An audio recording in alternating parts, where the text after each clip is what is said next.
Welcome to Preecaaap UFC 321. Today's show, I might do this by myself because I haven't heard from Dave. I don't know what's going on with him, and RFP can no longer do the show. Real Fight Picks, aka Barry McCockiner. Yeah, he's bowed out, respectfully bowed out. He's got some problems at home. But anyway, this is it's going to be a good card over in Abu Dhabi. It's an early one, starting at 10 o'clock Eastern time.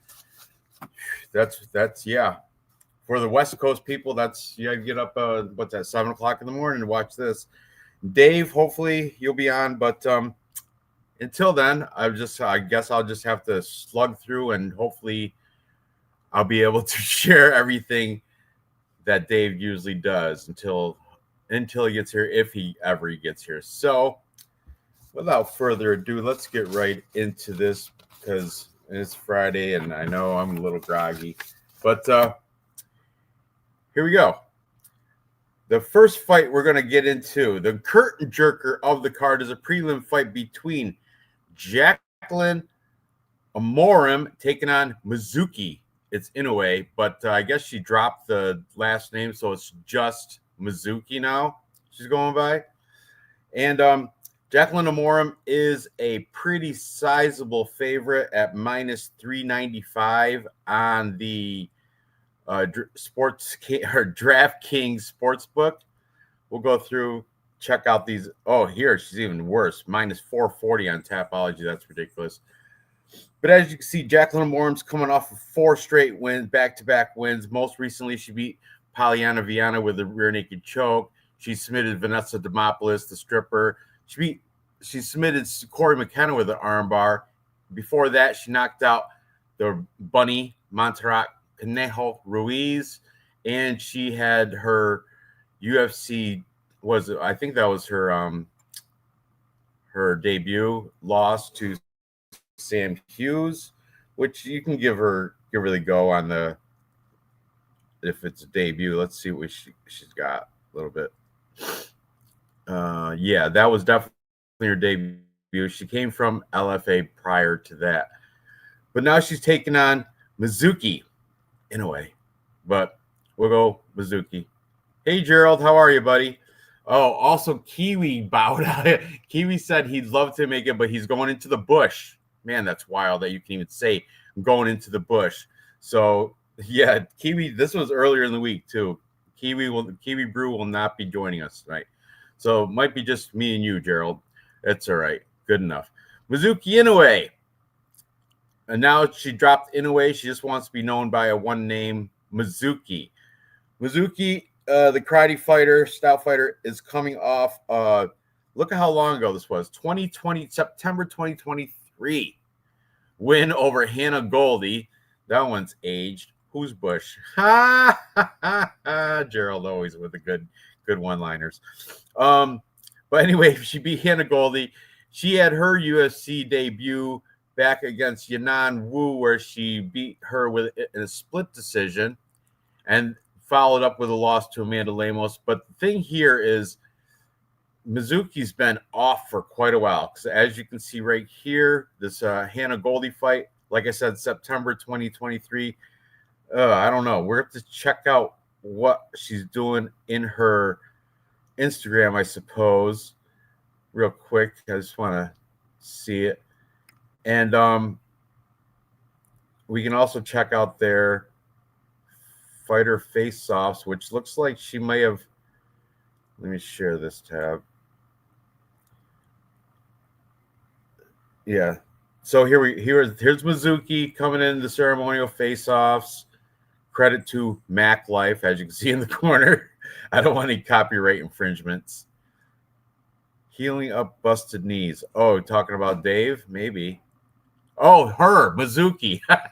Mizuki healing up busted knees for 2 years? I don't know. That's shady. That's iffy. Her opponent, Jacqueline Amorim, taking off her shoes there in the background. Here she comes. And I believe Jacqueline Amorim is a small. I know they weighed in the same, right? but you can see she'll be the sizable. Oh, actually, no. Actually, they size up pretty good in that respect. Oh, let me kick back a little bit. Man, this is where I need Dave. And we will freeze it right there. Boom. Mizuki looks like she got a little bit of a height thing here going on, but not much, you know. What's Tapology say? Tapology has the oh, you got to see. Bear with me. Okay. Tapology has 5'3", both 5'3". Look at the reach right here. 4-inch reach advantage for Amorum. And I love that she's coming out of American Top Team. I don't even have to check her Instagram. I did look at Mizuki's Instagram because she's been out for so long. We're going to take a quick peek at that. Fighter Mizuki. Is this a training picture? What is this going on here? This is just a hype video from Invicta 9 hours ago. Or no, it's not from Invicta, but it's just a little hype video. I wish I could play the music, but but it's all, look, all old dated footage, all old shit. So yeah, she's trying to get some hype behind her because she's been out for so long, big gap, but I'm not buying it. I mean, she does have some good takedowns wrestling there. Top control ground and pound, but I got Amorum on this all day. Beast mode, 20 days left. Let's check this out really quick. Yep, this was October 2nd. Oh, look, she's doing some takedown defense, some wrestling there. A lot of kick in the bag. Maybe I should check out Jacqueline's thing. I don't need to bother. I'm confident in Jacqueline Amorum. And so are the bookies. What is the line here? I think it was, yeah. The line, share this tab instead. Look, you can take Mizuki plus 7.5 points, meaning she, as long as she makes it to the end, she can lose, every round and still plus 7.5. That means you make it to the end, you'll still win this number, plus 130. Still win plus money on that. But do you think Jacqueline Amorum's going to finish her? If that's the case, you can take Jacqueline Amorum to minus 180. That's pretty much saying inside the distance, whatever. Because sub, DQ, knockout, that qualifies as a win either way. But, yeah, my pick for the show, I don't know what... hey, brother. Hold on. Same height, Amorum is 3-inch reach advantage. Thank you. Apparently I'm all alone tonight. You want me to send you the link? You want to come help? Jacqueline Amorum is a lock. Agreed. Let's go. And we don't need prayers because we got confidence. Amorum is going to do the job. So my pick is Jacqueline Amorum. I'll just keep that posted right there. I'll just keep this going the entire time. So moving up the card, next we have let me write down. Hopefully Dave will pop in. If not, it'll just be me. Whatever. All right. Moving up the card, we've got, I think it's Azat Maxim taking on Mitch Raposo. And it is Azat Maxim. He came in super heavy. I want to say, pull up my bet on X, bro. I can't pull up your bet on X, Dev. Come on. Maxim came in 129 pounds, being 3 complete pounds over the weight limit here. And he is a sizable favorite, minus 470 against the New England fighter, Mitch Raposo. Azat Kazak, that's his name, his nickname, is coming off back-to-back losses, just like Mitch Raposo. Most recently lost to Tajir Ulanbekov, unanimous decision. And before that, he lost to Charles Johnson, unanimous decision. Prior, he beat Tyson Am, split. He beat Fabricio Nunes. That was in a different promotion, not UFC. So his debut was against Tyson Am, split decision. I mean, he hasn't done nothing really super impressive, but you know who's done even worse? Mitch Raposo, coming off a loss to Sumadarji. Before that, he lost to Andre Lima by split decision. Split, both narrow split decision losses. And prior to that, he was in CAE Titans, which is classic entertainment, New England regional scene. He knocked out that 4-2 fighter. What's this? Is this also new? Yeah, this is the Titans thing too. Yeah, I used to go to the Plymouth, Mass to watch these. CES, that's classic entertainment sports right there. Definitely New England. He's from Fall River, Massachusetts. That's just a short drive for me.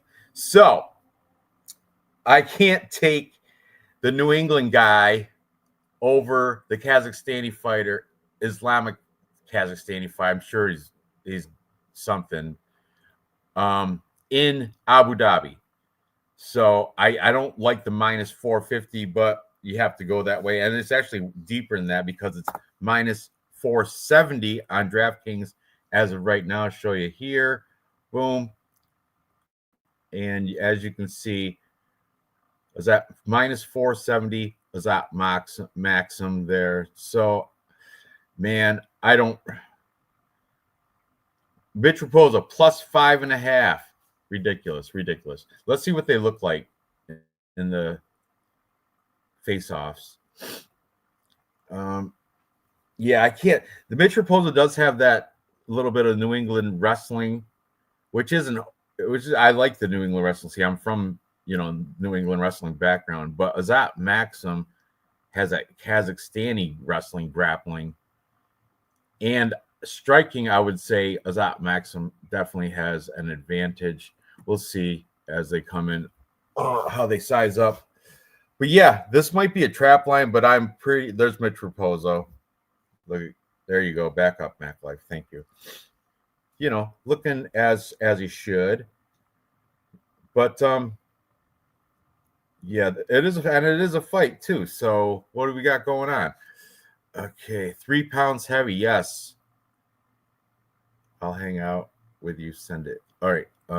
Give me a second. Crazy miss for real. What did the weight miss do to the odds? Nothing changed. Minus 375 now. Oh, so it did change a little. It dropped 100 points. Oh, let me kick that back just a second here. And here we go. As you can see, Azat Maxim does have a slight advantage. All right, hold on. I'm going to invite. Yeah. Yes. Copy. And paste. Nobody's in here anyways. 4 people in here. So go ahead. Dev, there's the whoever. That's backstage right there. Click that link. And then after I see who you are, I'll prove you.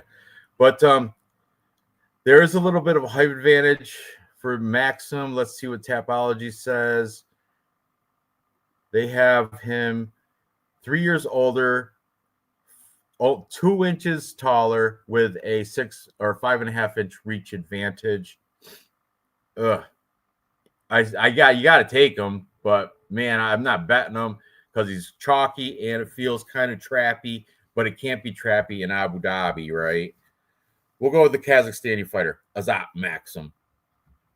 If MMA Jesus joins in, that'll be great because I can get some other cappers picking on this besides me. So, moving on up the card. Next, we have the battle of the big boys.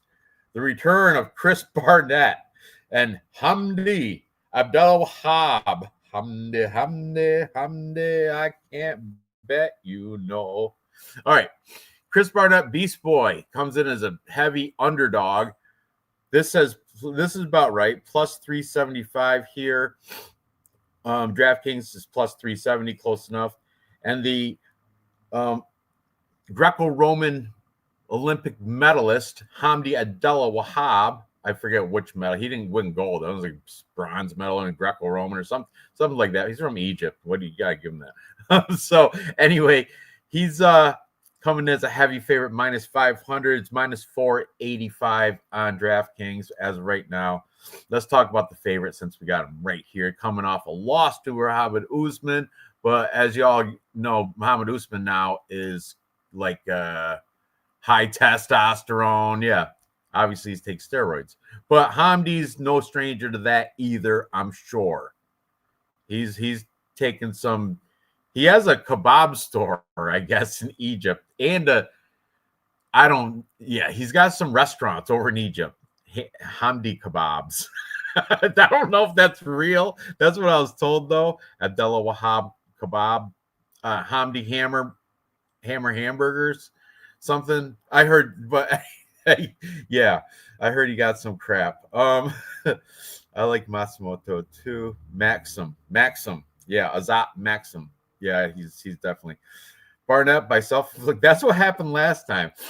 For let me finish with Hamdi real quick. The hammer, Hamdi the hammer. So coming off that loss to high testosterone Muhammad Usman. Before that, he beat Jamal Pose, which is great. I picked him in that. He's got some grappling in here, which is good. He had the no contest over Dontel Mays. That was because he was on steroids. See, I knew it. That was a thing. And before that, he was an Icon. So he had this debut, the steroid thing, and then the grappling contest against an 80XC, whatever. And saves the day. Welcome. Jesus, what's good, brother? In on last minute.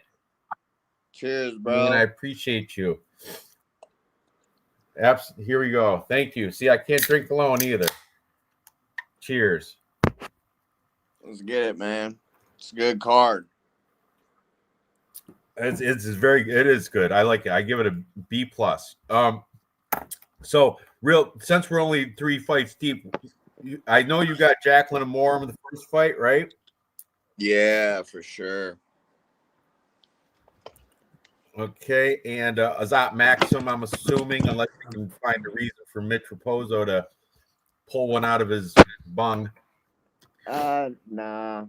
I mean, the weight miss is kind of worrisome. I think they did that on purpose to get some weight advantage. Yeah, they do that a lot. You know, like the fighters who miss weight, you know, they win quite a bit. Yep, they do. So you're going. I see you're going that way as well. All right, let's see the big boys, Chris Barnett, Beast Boy, and Hamdi. As I was saying when I was breaking down this, if it wasn't Abu Dhabi, I'd take Barnett by decision. I don't know if it's going to go decision. I think last fight Barnett killed himself doing like a somersault or something. You're jumping up and down. I don't know. He landed Ortega, wasn't it? He did like something a pre-fight, I don't know, flip or dance or something stupid, and he ended up like hurting his leg on a landing on a that wasn't even part of the fight. So look at him, and right here, this noble athlete of perfect physical physique. Look at this guy. Anyway, he goes, "This is for you guys." You know, this right here. This is for all you. I love you. This is for you. Yeah, he's sacrificing himself for the Muslim population that is watching this in Abu Dhabi. This is for you. This sacrifice to Hamdi Abdullah Wahab. And that's what this pretty much is. Just giving Hamdi a win. He's Egyptian. He's going to have this is his home field. Oh, look at Hamdi. I agree. Much better shape. You know what I'm saying? But anyhow, You can't. How you gonna go against Hamdi? But you can't bet him either because he's minus 485. Ridiculous. Let's see how they look at each other. Oh, and look at Chris Barnett. What is he? He's like about 5'9". Does he take his hat off? No, of course. And he put his shirt back on too because he's embarrassed. At least Hamdi's like showing it proud. What? Who? He looks like a super heavyweight. Hey,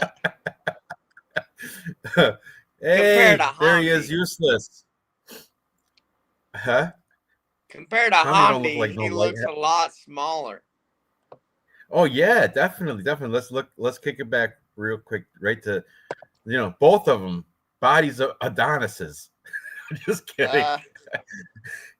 Greek god. And boom, right there. That's the best best size up. And look, he's looking up with his chin tilted up, so he's just trying to gain at least some couple inches in appearance. And he's sticking his chest out. Look at the man boob there, the moob.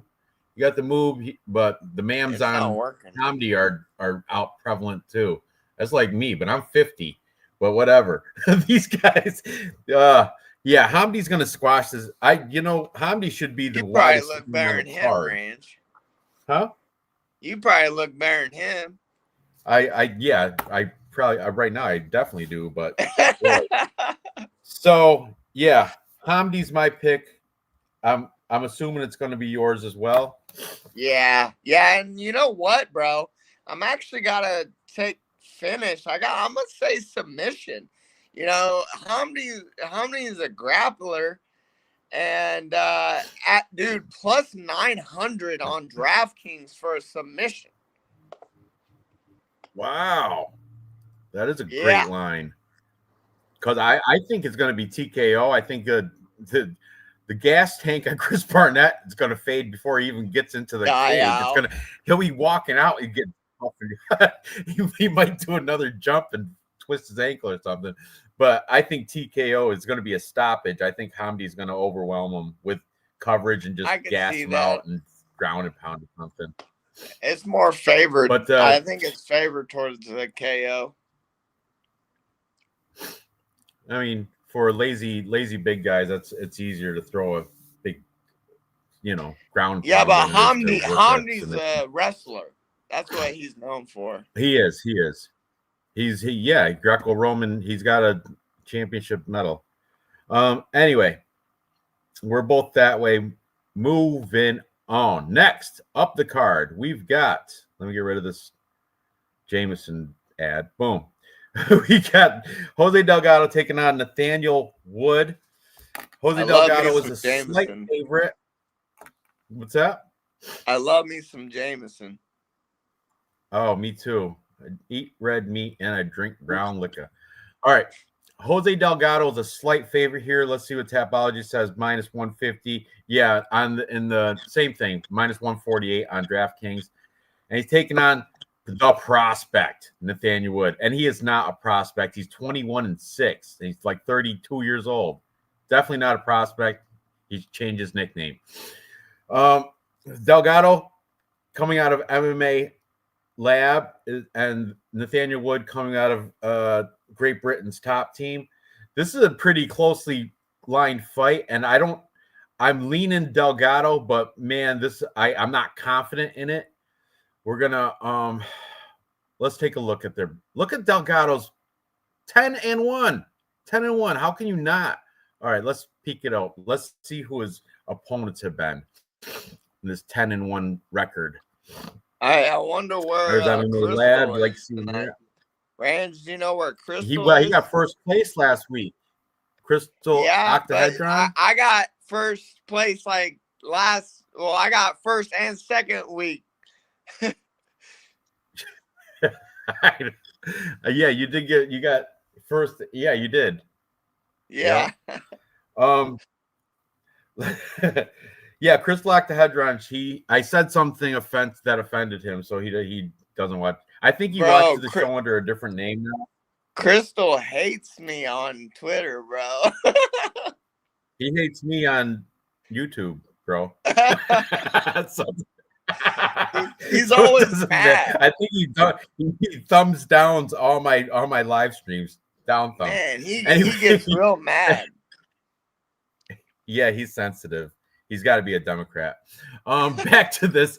So he Delgado is coming off of wins over Hyder Emil, round 1 TKO. That's awesome. Look at all these round 1 Connor Matthews, round 2 over Ernie Juarez, and then he's in a lesser promotion, but he's still round 1, round. Look at this. Look at up here. Yeah. 6 wins by TKO. He's And he got missed 1 weight. loss, and it's by decision, and it's to there it is. Chris Makate in United.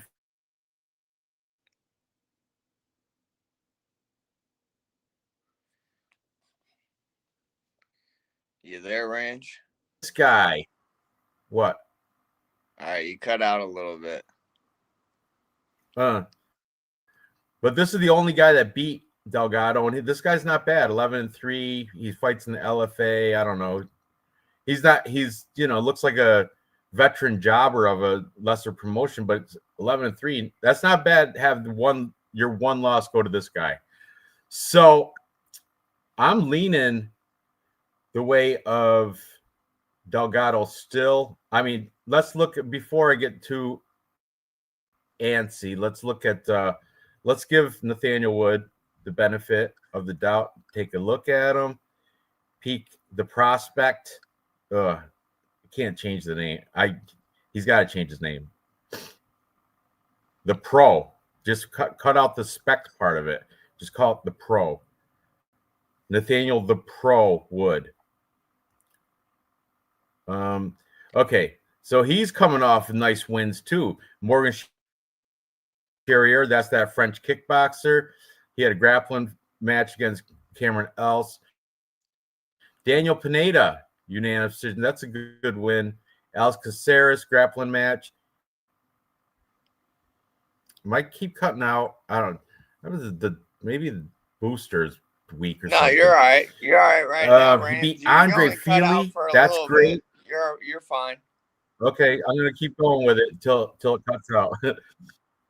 He beat Charles Air Jourdain. That's a fantastic win. Charles Boston Strong, Charles Rosa. These are good wins. That's why it's tough to go against this guy.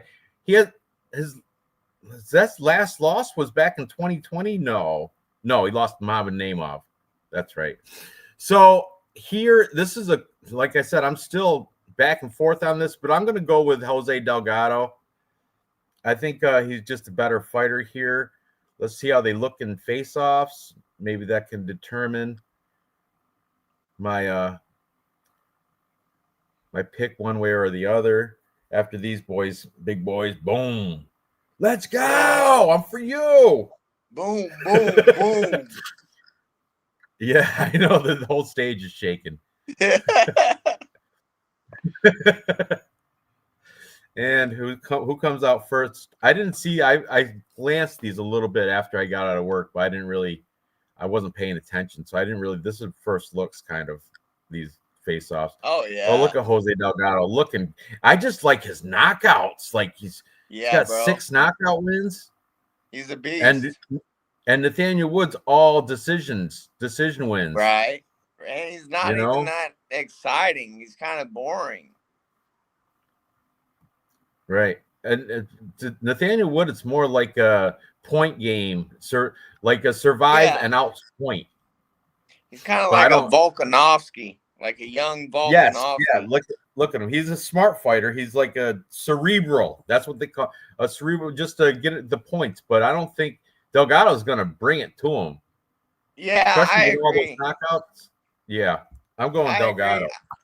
But, I think Nathan looks a little bit better physique-wise, but that always doesn't win fights. And look at the height. There's a little bit of a height advantage.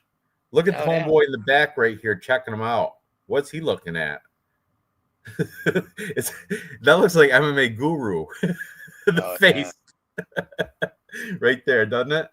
Anyway, but yeah, I'm going Jose Delgado here. That's going to be my pick. Who you got? I agree, bro. I gotta take the younger, fresher fighter. I think Delgado. You look at the arms. He's got the reach on him. He missed weight by 1 pound, so he has that Oh, he did, advantage huh? as well. He So I did miss got weight. Delgado by knockout. Yeah, I'm with you. TKO. Yep. All right. I just want to. He missed weight by a pound. Let me see. He sure Yeah, 1 did. pound. 147. Unprofessional.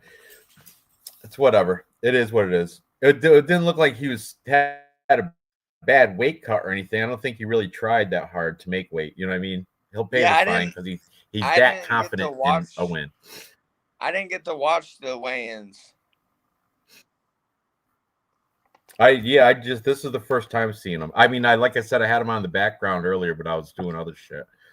So moving on up the card, up to the big boys again. Another set of big boys. This time we have the leg locking Walter Walker taking on. Look at this Vanilla Gorilla, the most generic nickname. There's like 6 people named Vanilla Gorilla in the UFC, and that's this guy. And look at this is when this guy was juiced up. Louis Sutherland. Yeah. The vanilla. For sure. Nobody's picking this dude. Not a no nada Yeah. single soul is picking. No way. Oh my god. LFL. Look at the juice. You can see the steroid right in that vein right there. You can see the steroids pumping through. Yeah. Look at this. This is he don't even look like this anymore. You know why? Because now he can't take performance enhancing drugs in the UFC. Yeah. They kind of gauge for that. Did you see that look patchy mix what pop? Are these traps? Look at these muscles. Ridiculous. Did you see that patchy mix pop? Louis Sutherland. What? Did you see patchy mix pop? Patchy mix what? Oh, did he? No, I didn't see that. All right.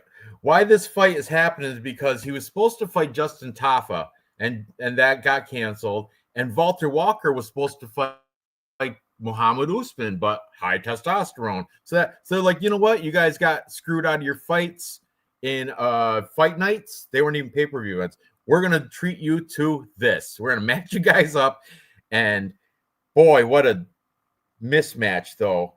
Well, not really. The odds have Walter Walker as minus 375 and Louis Sutherland as a plus 295. But here's the thing. Walter Walker should be a minus 500 because he's going to, even if it's not through the leg lock, like everybody's betting round one submission. Everybody thinks, and even in the face-offs, you can see he comes out with a severed foot around his neck. Watch. This part I did look up when I was taking notes and stuff. You'll see it. It's awesome. And he's looking at his foot too. He's looking at his leg when they face off. Does he? Delgado must wait. Delgado is 5 inches taller with a 4-inch reach advantage. Thank you for that info. That just boosts my bet against Nathaniel Wood. Jose Delgado. Has Wood ever been finished? Oh, I don't know. I moved too fast from that. We've moved on. But so now we're back to this Walter Walker. Look at my boy Sutherland. Where's the muscles now? Where's the definition you had before? Where's those veins you're showing in your Tapology picture? That's what I mean. No more juice, no more muscles, no more veins, no more definition. Now he's just enjoying his kebabs and shit with Hamdi or whatever. Where's he from? Oh, he's joining his fish and chips because he's from Britain, I think. The British fighter, isn't he? Where is it? No, what place is he repping? I don't know. What is that flag? England. Look at who wants my hat? Who wants my hat? You got Scotland. It's Scotland anyway. Louis Sutherland. Who wants? That was a bad throw. Can I rethrow it? That's what Walter Walker was thinking. Oh, what is that around your neck, Walter Walker? A foot of a little boy? Did you get a little boy's foot? Because that's definitely not a man's foot. That's funny. But look at just the physique. He's so much better shape than sloppy Louis. Sloppy Louis. Look at He's sloppy on some Louis. juice. He's on He's got some this juice. is the after you quit steroids titty right here. You know who has that? Izzy has that saggy titty. When you're off steroids, your cycle, that's when you get the shadow underneath your tit. That's signs of steroid abuse. And if you go back to look at my man here. Oh, come on. That's I'd be proud to have that frame at heavyweight. You know?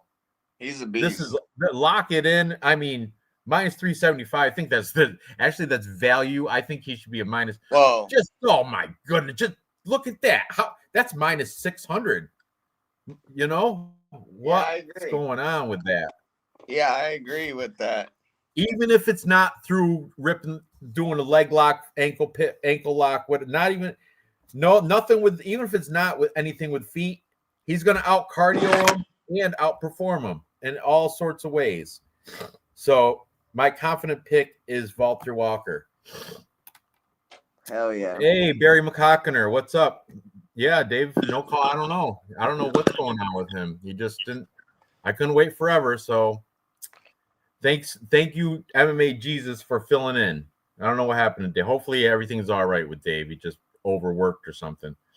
Yeah. But anyway, that show with the predictions, like every predictor's picks or something. The guy that does that, he never shows his face, but everybody that he watches, like he kind of does a capper comparison thing. Predictors, I forgot what it's called. UFC predictions, and everybody, not even one person picked Louis Sutherland. I want to see if anyone on Tapology picked him, because you know how they have the casual pick, the Tapology popular pick. Let's see what this says. Oh, 5%. Look at 95% taking Walter Walker, and 90 of them are taken him by submission. Now, if there's a trap, that's the trap. Came up. He's gonna. I don't know though. He's looking for the foot. He came out with the foot around his neck, so he's kind of looking for it. But you know what? I think it's going to be a TKO. I think he's gonna go for a submission. Then Sutherland's got to have watched his past fights and learned how to keep his foot from getting caught. And that's when Walter Walker is just going to come down with some hammers and ground and pound TKO. So I'm not doing the submission, but I would do Walter Walker round 1. Maybe he will submit. Maybe he'll TKO. Just pick round 1. You're good. And let's check it out. Walter Walker round 1. I haven't been on the. Are you on the X Friends? Or I'm the betting. I am not. I got banned like 6 months ago, and I haven't been on. Oh, damn it. That's why I can't show the X thing, you know. Well, can I just tell you my free pick? Return to login. Anyway. So, you got any argument for Louis Sutherland? My man? No. Oh. No.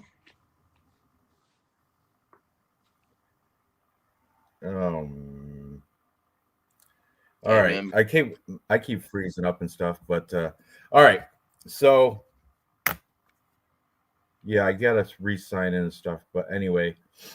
Can you not pull up DraftKings, bro? Is it not loading? It's being laggy. I think I had too many things open. So yeah. I got Instagram open. I got the face-offs open. I got close Instagram. I'm closing a bunch of shit. Okay. So can I give you my free pick? Yeah. So you sure can. I posted my free pick on X. If you guys want to go check that out, like, share, it'd be great. Right now, DraftKings is doing a 33% boost, and my bet is Jacqueline Amorim submission plus 100 and Walker by submission is like plus 120, which I think is great odds. I mean, for a minus almost 400, I'm surprised it's not wider than that. What is that on? Yeah, so DraftKings, they're doing a boost right now. You put 33% boost, and you put both of those submissions together. It's plus 466. I put $15 to win 85. Okay, I got let me see. I got the thing back up here. So let me catch up with this. I took the Azat Maxim, Hamdi. Look at, you know what? I'm gonna take Hamdi. He's gonna finish. Yeah, Hamdi, as well. I'm gonna. Now this one, I'm not. The Azat Maxim, he's gonna win, but man, 5. I'm not even gonna bet that. I'm gonna keep that off. It's too chalky anyway. And then Nathaniel Wood, I had Jose Delgado here. Now Walter Walker. Let's open this up here, because right now it says Walter Walker minus 7.5. Money line is minus 400, minus 395. By submission, plus 125. But that's trappy. I think it's going to be this, the plus 400. That's what I think it's going to be. I'm just going to bet him. No way, bro. Come on. I'm just going to bet. Oh, can I do round one? Just round one. Look, submission round one's plus 275. That's the popular. That's the popular. Everybody's doing that. Yeah, for sure. I mean? That's easy money. But I think it might be this plus 700. I'm telling you, but I'm gonna stay away. You don't have to bet every fight. I'm gonna stay away. He's my pick to win, but I don't know if it's gonna be, because everybody's betting submission. The bookies are gonna probably whisper in his ear before he goes out there when he's back. Don't submit him, knock him out, because we want, Vegas has still got hands in here. Good. And who's not picking by submission? You saw the Tapology thing. Everybody, look, share this tab instead. Yeah, look, no, it's 90%. 90% by submission. That's trappy. That's why he's going to get a phone call from some, casino. I think it's bookie. Just easy. I think it's easy. Should be easy. Maybe. I don't know. That's why I'm staying away. It just feels somewhat trappy. I think it's going to be, my pick's going to be this, the dark, the TKO. That's my, if that's my Tapology, you'll be higher in the rankings for sure. Or imagine if Mr. Exter, no, there's no chance he's going to win this guy. No chance. Anyway, moving on up the card, we have next we have a lightweight fight between this one's closely lined, and this is a good one. Matus Rebecki and Ludovic Klein. This one I've been back and forth, but I've always ended up coming to the same side, and that side is of Mr. Highlight, Ludovic Klein. He's going to be my pick after researching both these fellas. Matus Rebecki, Rabisti, that's his nickname, Rabisti. Come on. Okay, Matus Rebecki coming off a loss to Chris Duncan. That was only 2 months ago. 2 months ago. He's probably still feeling it. He got beat up too in that. It's unanimous decision, but I watched that and he didn't look so good. He was a mess, a bloody, split up, cut up mess after that.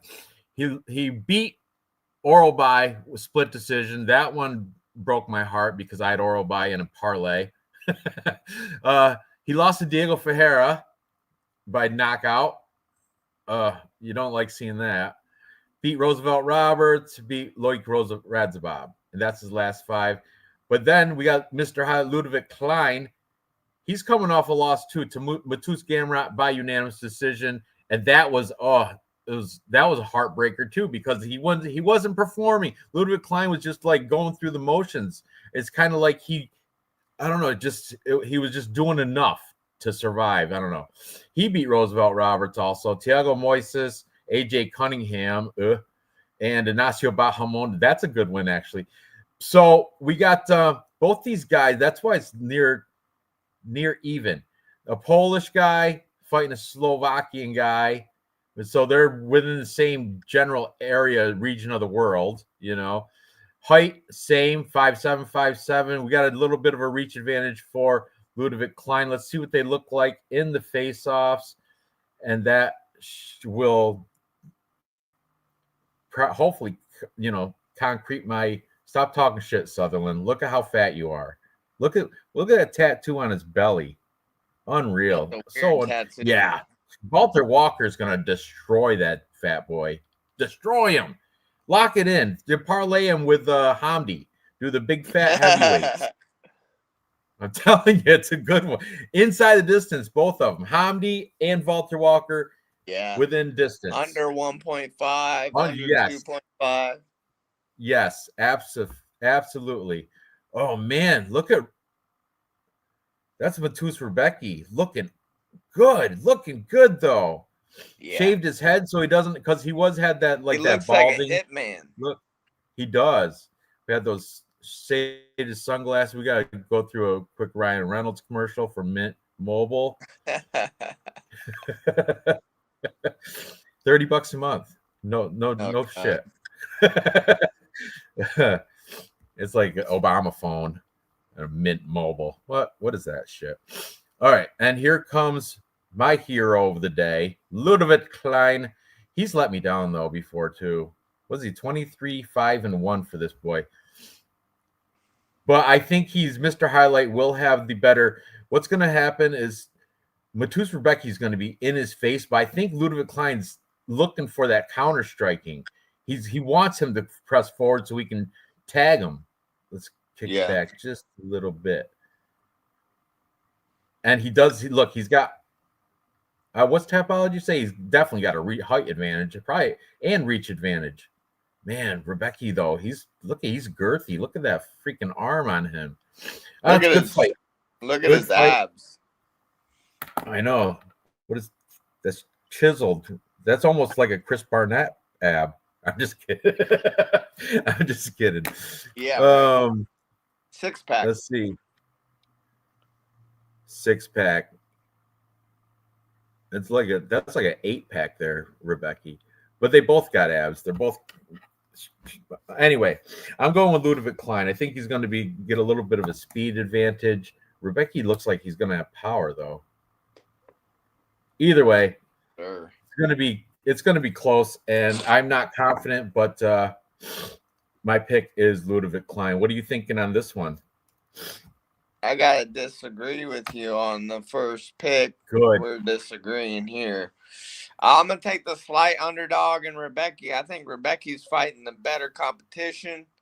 I think this sport is what have you done for me lately? And Rebecki went to war with Duncan. Duncan's one of the best in the world, I feel like. I mean, people need to give Duncan some respect, and I think Duncan's really that good.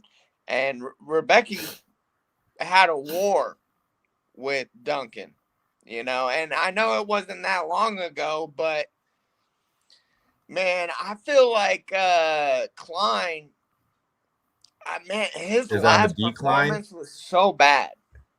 I know it was. I said that too. That's why I'm hesitant. Like, it's just like, I can't get over that. I can't, like, he did me bad in that fight too, because I had him as well. And it was against, Mateus, or what's his name? Guy that just lost to Charles. We'll see him right here. Matus Gamrot. Yeah. Right here. Gamrot's good, but, like, Klein didn't do nothing in that fight at all. I know. Let's maybe I can get some info from his I think he's where's he training out of? Is he over there? Yeah, he's in Slovakia. Spartacus Fight Gym. Let's see if we got some info on his Insta, his IG. Man, they blocked me on IG, Which man. it I could can't get happen. on there. I'm IP banned on IG. Yeah, that's what they blocked me on X, That's on crazy. Twitter X or whatever they call it. I can't even whatever. The hate. Everybody hating. Yeah, man. Okay, so he's got new baby picture. When was this date? Oh, that's February. That's old as shit.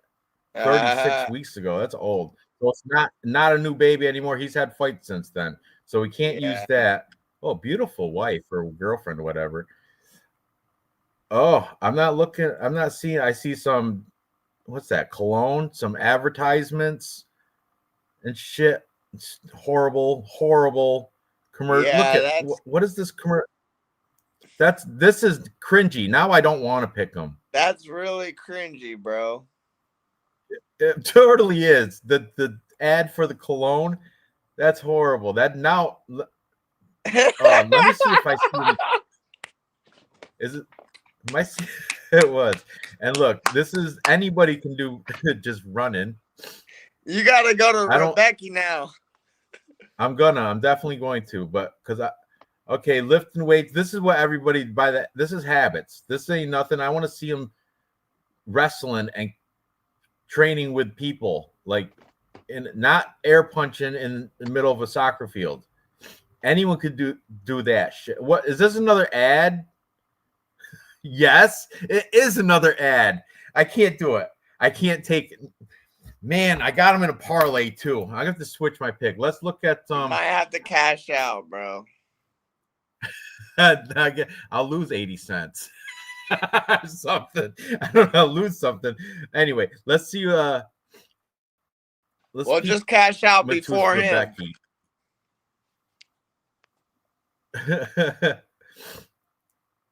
Yeah, that's what I might do because he is in a parlay. Let's check out Rebecca's.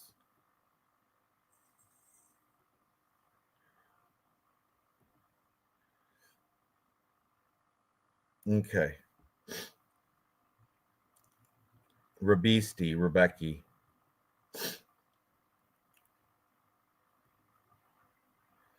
So, Ludwig Klein's a decent actor. Get off it. That was that commercial with the one hand punching out, knocking out all those people with one hand in the field with the clone, and the other hand is corny. All right, looking hitmanish. And look, this is real. Where's this? Let me get rid of this. This is Hilton Abu Dhabi Yazan 2 days ago. I like to see. This is what I like to see. Not cologne commercials in a soccer field. I want to see work. 2 days ago, he was doing that. Work. He's training right in his hotel. He don't give a shit. Right in the lobby. Put a mat out. I don't see Ludwig Klein doing that. He's playing pussyfoot in the soccer field with. Ranj, I got round two KO for Matus Rebecca. Yeah, for Rebecca. This is 4 weeks ago, so this was the camp that he was doing the training. I don't see translation. Busy week and okay, first sparring session done. It's fire. Yeah, he's putting it in. This is what I got from Instagram, from both these Instagrams. Matus Rebecca putting it in, and Ludwig Klein putting in time for commercials. So I'm gonna flip my pick because of that. I'm on the side of Rebecca with you. Let's go. That's man. why we do this show, man. Tighten up our picks and check, the original picks are gut feeling and stuff, my just right off the top. Of course. Then you look into stuff like records and fight past opponents. Holy shit, is that Grant Dawson? That was Duncan. Oh, that's what I told you. They both look messed up that fight. Bro, Duncan was fucked up bad. Oh man, still looks like a zombie. That's crazy. I want to see Rebecca's face. They both got messed up. They did. That's what. Also, that's only 2 months ago too. It's not like he. I think he's back though. You can That's the heal. only bad thing Right going there. for Becky. Look at that eye. Whew. Man, it's hurting me looking at him. Yeah. Anyway, yeah, Rebecca. Okay, flipped pick. I got Thank a you. picture with this guy in St. Louis. With Matus Rebecca. Yep. Sweet. Was he there watching fights or was he fighting? No, he was fighting. He went to war with Diego Ferreira, and he got knocked out in the third round. Yeah. Well, you don't, like I said, you don't have to bet on every fight. I do have Klein in a parlay, but now I'm just going to use it as a hedge parlay anyway. I'm going to keep it alive, but I'm going to put Rebecca into something too now that I've switched my pick on Tapology. So, yeah. Moving on up the card. Now we have a middleweight fight between Ikram Aliskerov, 16-2. He's taking on the Korean fighter and Jun Young Park, the Iron Turtle, 19-6. Man, last week we did the fade the Asian pick, but it worked for that Hyung Sung Park or whatever because he sucked. But man, Arichi Lang, he took our money. He took everybody's money. Everybody's going against him, and he ended up coming out on top. Here we have the Korean fighter, the Iron Turtle, is one of my favorite fighters to watch. I'm going to break this down. I guess, oh, he's back. He's back. Sorry What about happened? that, bro. No, it's all right. So as I was saying, last week I had a parlay about fade the Asians. And Arichi Lang stole my freaking money. I was like, this is gonna be a walk in the park. He came out there. That was like the flash knockout of the night. It was in less than 30 seconds, if I remember correctly. But this one, man, I wanna go with the Korean in this one because Jun Young Park, the Iron Turtle is he looks like a turtle and he is iron because the guy he doesn't get knocked out. He's like let's see that's an old picture. Look how thin and young he is. He has been knocked out once.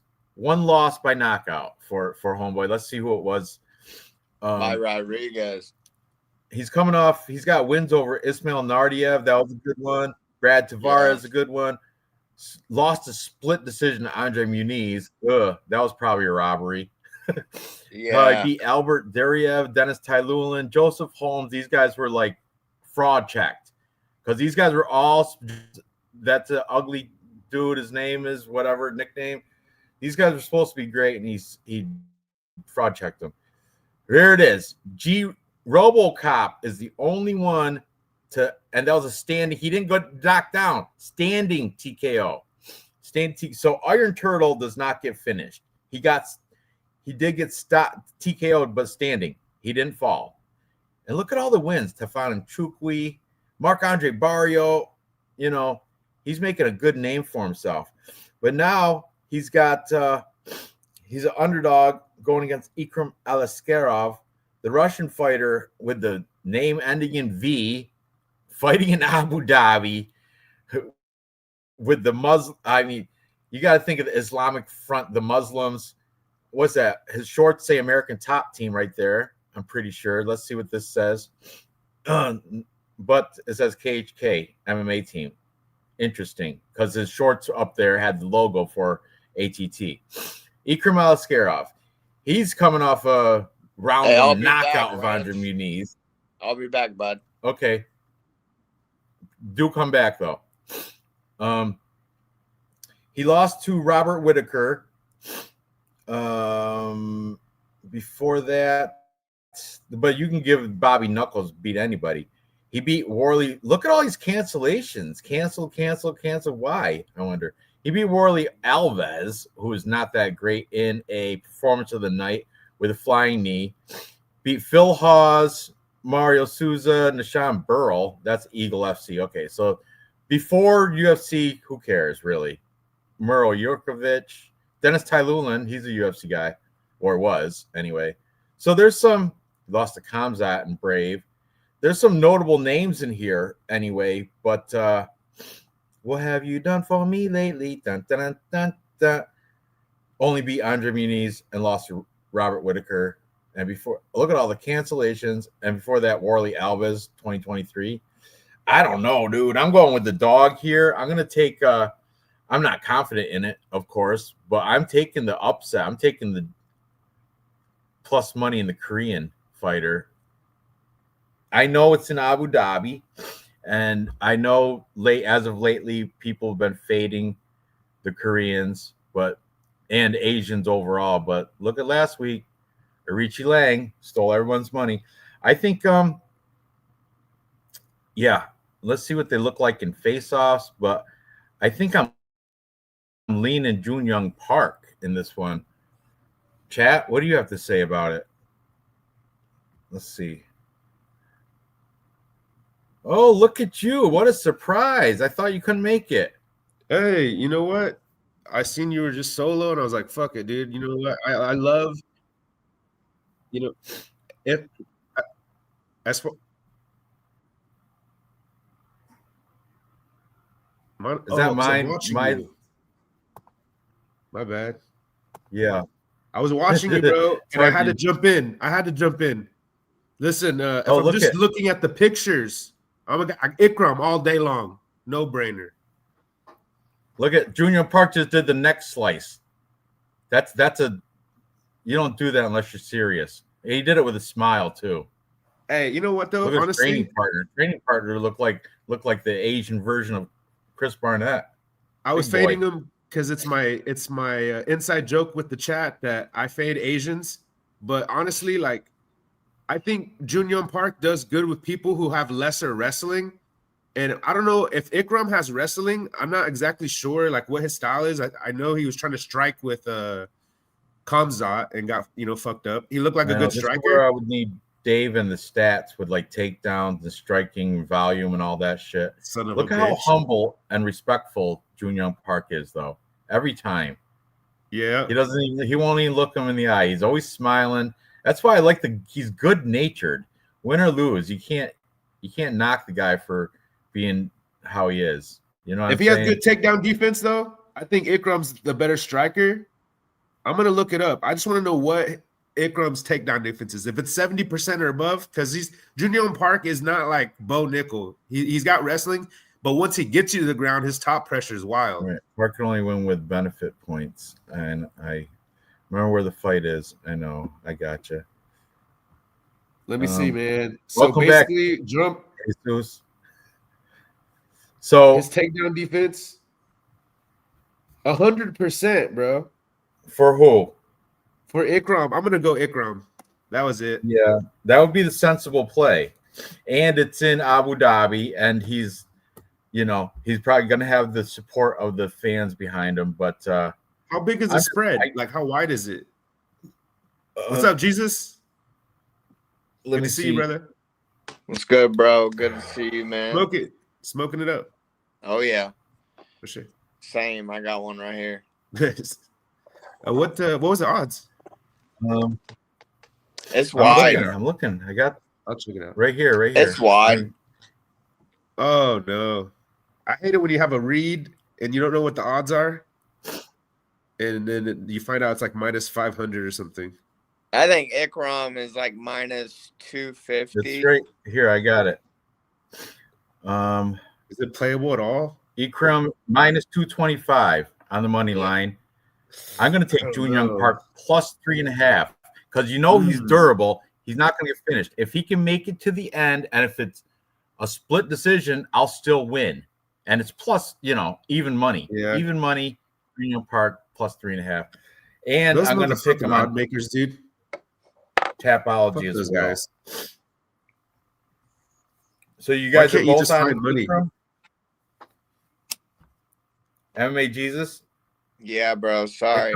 I got Ikram. No, I don't blame you. I don't blame you at all. I just feel like he's not gonna lose twice at home, bro. Like, he got knocked out by Robert, came back. I hope Jun Young Park knocks him out. Yeah, I took that bet earlier this week for plus what was it? It's still in my queue, but it was definitely big plus money, and I put $10 on it. But my payback is like 100 and something, so it's huge. Actually, let's look it up. Junior I'm Park not by mad at TKO. it. I took because it was as promotion. It was that DraftKings promo.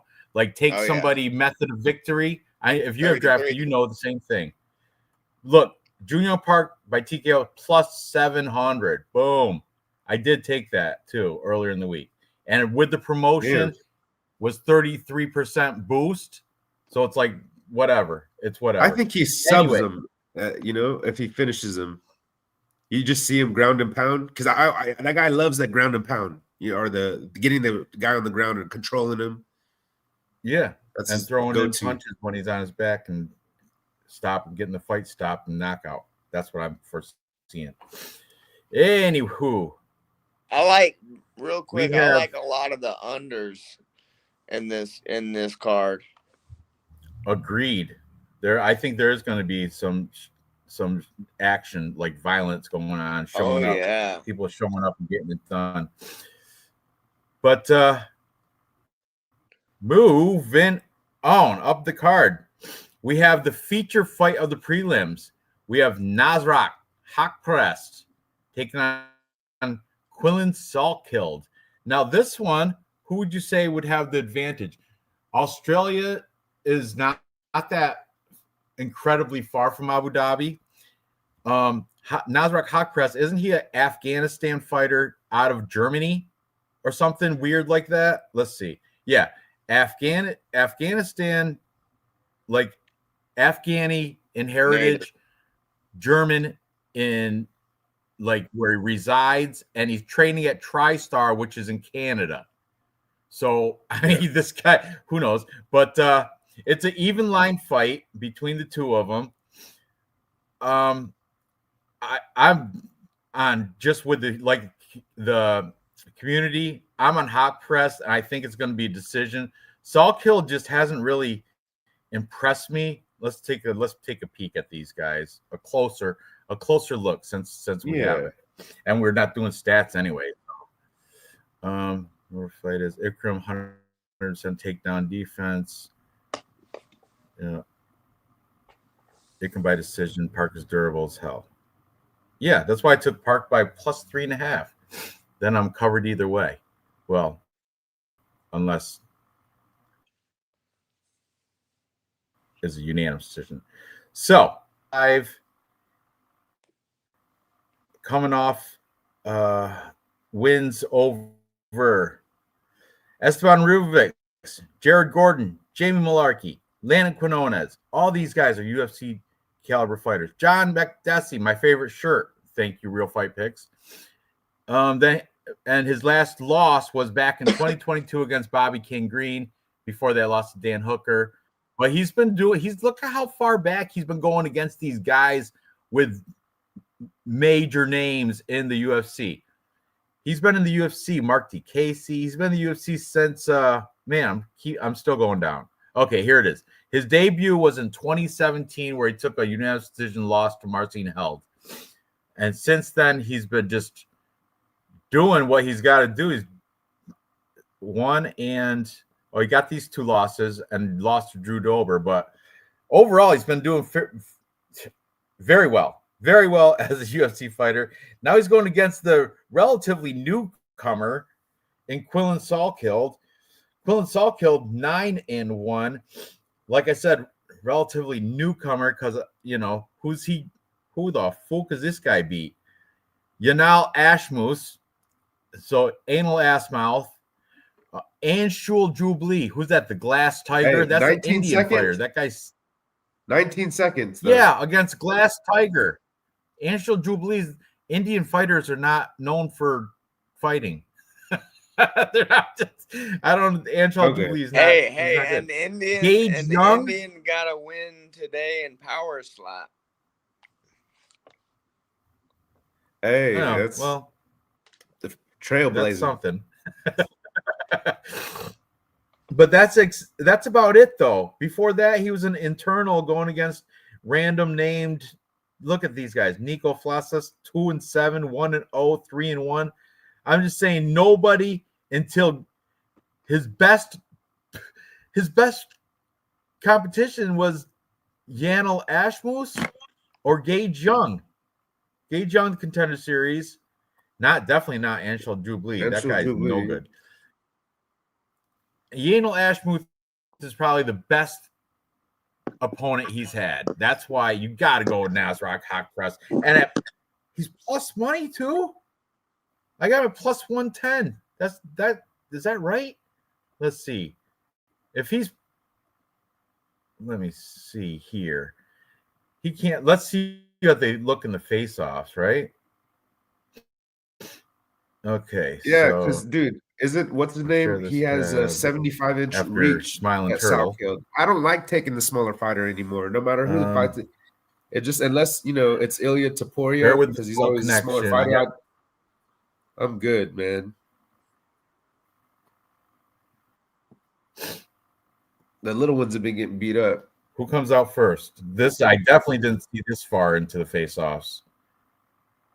And it's on Australia, so they're trying to market this guy. I'm going to take the conspiracy theory. It's not in Australia. It's in Abu Dhabi.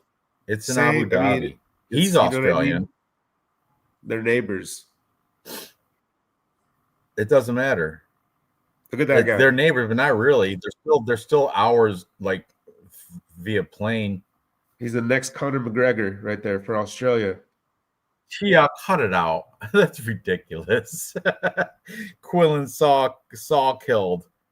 Hey, he's 6 feet, boy. He's you know what I mean? It don't matter. Look at this. Watch the size difference. I'm just waiting for it. That's all. Nasrock's looking good. Looks good. Happy, good mood. In with his people. He's Islamic, so he's Muslim, whatever. Okay, Sawkill's he's got a fluffy 3 inches of fluffy hair. Okay, I thought it was gonna be much different. And look at the slouch here look at his, what's he got? Scoliosis. Look at that crane neck. Keep your head up straight. Jesus, he's insecure. He don't want to stand up. I think Nasrock is gonna punch. I see his fist punching him right now. Boom, just move it up. Boom, I see that right now. Nasrock press. Plus I'm money, you, that's value. That's my pick. No, that's my pick. What do you guys got? Same? Yeah, same. I'm just like, I'm gonna sit. Literally, I'm with you. That was beautiful. Like, he's changed my mind in real time, bro. And let's see. I got Nasrat. He sizes up well. He sizes up well with them. That was what I wanted to see. I wasn't like this. Nasrock plus even money. Throw that in my parlay too. Like it, Nasrock. MMA Jesus. Yeah, I disagree with you guys. What? All right, good. I'm taking the young buck. I'm taking the young buck here. I'm going with my gut. Let me see that age difference. So he is 25 years old for Quillen. Nasrat's my guy, bro. Like, I've been backing Nasrat his whole career, for real. And I'm shocked that I'm not picking him here either. For real. I want to pick him. But I got to go with my gut. I think this kid is pretty decent. And what he showed me his last fight, he's got a chin, man. And he goes for the takedown. He catches big fish. I don't know. I'm gonna go with a slight favorite. That's a bold pick. I kind of want to say, man, you know what? Because he's a little bigger. He is a little bigger. He's taller a little bit. That you got that reach. I don't see any training pictures. I see fishing and I see a bunch of posing for video. Oh, here's a post. No, they're not even sweaty. A pre-training picture. This is 20 weeks ago. June 2nd. June 2nd is the most recent training picture, and it's like a pre-train picture. The rest are all promotional crap. Look at Nasrat's. Look at Nasrat's real quick. I'm gonna. And look, how long ago was he fishing? 11 weeks ago. August he's fishing. no other training pics, just post fight. So let me see Nasrat quick. I don't think Quillen. Nasrat has much either. I could be wrong. No, I don't know. You could. He's a TriStar according to Tapology, so we'll see what it says for Nasrat. And he was fighting out of Germany because he was in that I Love MMA thing with you know who else was in that? The Dustin Stoltzfus and all that. Share this tab instead. Look at here he is kissing his mother. Okay, loves his mom. He's got some post-fight interviews. But look at that. Look at under his eye right there in that picture on the right. Look at that cut. Man, that's gnarly. Right there. Ugly. That's a whole protrude. That's gross. But he came out the victor in it, though, as you can see. I predicted that too. He was almost plus 200. You know what? You're right, though. There's no up-to-date training post except for the religion, Allah. He's definitely got the backing, you know. Yeah. Of the home, because they're very religious, you know, backed society over in Abu Dhabi. Yeah. That's why that is a real thing. That's like my Islamic front parlay at the end of the show is going to be, it cashes all the time over there. You take Abu Dhabi, you take all the Islamic fighters, as long as they're not fighting each other, you can get a good 5-pick parlay out of Islamic fighters. You know, I was just thinking about like how he knocked out Ashul Jubli really quickly, and it's just like I can't see that with this fight. You know what I mean? Nasrat maybe too experienced. He could drag him into deep water because he's got that, you know. Yeah, he's fought like better competition, unless like I could see if somebody could see he's on the decline though, because he's been in wars, you know, and Sal Kid's a new, fresher fighter, younger. Nasrat is the freckled salamander's underdog lock of the pick. Look. Oh, really? Jacob? Okay. I'll bring back Scrub. BC Dave's is missing. Fake MMA Jesus. He's missing. Anyway. So who are you guys going with? What's your final pick? It's Nasrat still, bro. Like, I want to take that Salco kick because I love picking underdogs, and he's like, you know, the bigger guy, but I'm gonna he's say not that the underdog. He is though. Quillen Salkild's favorite. Oh, really? Shit, yeah. I'll take it. Let me get the dog. That's good news. I'll take the dog. I like that. For real. Him and MMA Jesus. You're taking Salkild, you said? Yeah, I'm taking the younger, fresher fighter. I feel like this is kind of like the signs that we've seen in like Izzy and like Drew Dober. Like they fought so much on a high schedule. They fought the toughest of tough wars, and then they finally lost. And I kind of feel like Nasrat's time to lose. It could be. I get you. I want to see the fight past the first round, but who knows? Well, dude. whatever. Muslim could literally go in there and beat him up. I don't know the difference.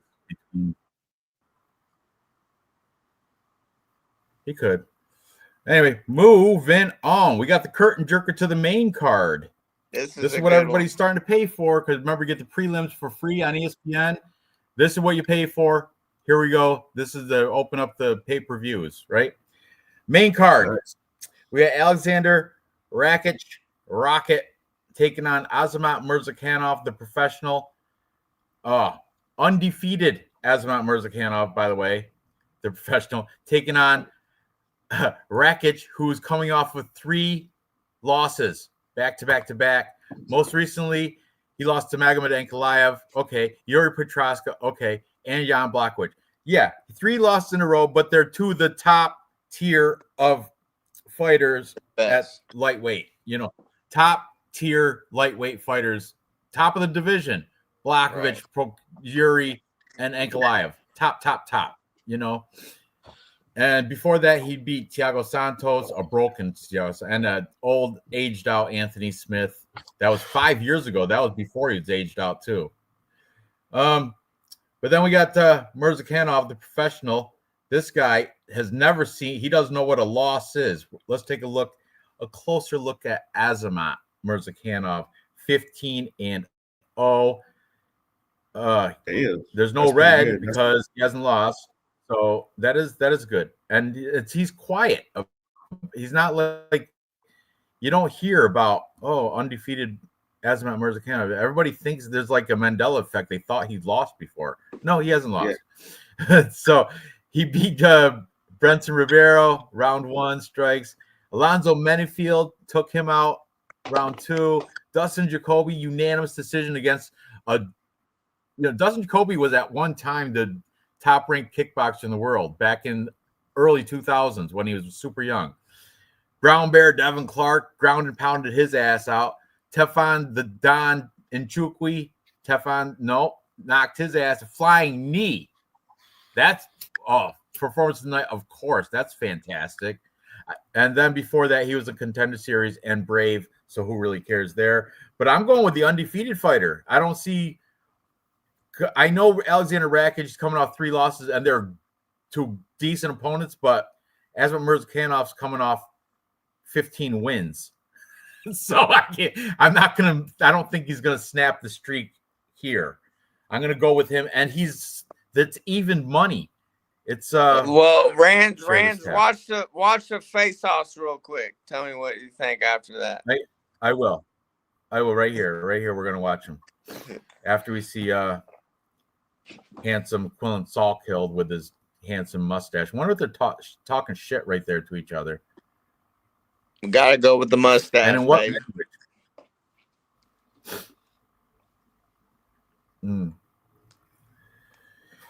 Next up to the stage, we have who's first? Alexander Mirzakhanov or Rakic. Alexander Rakic, who comes. I lost money, I man. I know he lost me. I can't think of the fight, but I put money on Rakic, and he lost me money. If I see who it is, I'll remember. Oh, that's Mirzakhanov. Mirzakhanov. That's why people down. He looks like a dad bod. Nothing. He looks like somebody that would be out, doing. He looks flat. Playing Yeah, disc he golf. just looks like it, but that's how he always looks. He's like a regular, not a fighter, like a regular Joe Schmo walking down the street doing whatever. Watch Rakic. Rakic looks like a machine. He looks like an athlete, like a real fighter. But look at this guy. Comes in, chiseled. Way bigger. Chiseled. Yeah. Way you bigger. Look at if you're casual, just looking appearance wise, boom. Oh man, look at that. He's a Italian mountain too. He's a tower. And watch the body language. Looking up at him. Watch the body language here too. After they break away, Azat or whatever, Mox, he like stares at him. He's like, "Holy shit!" Oh, I did see. I did see. Let me kick that back real quick.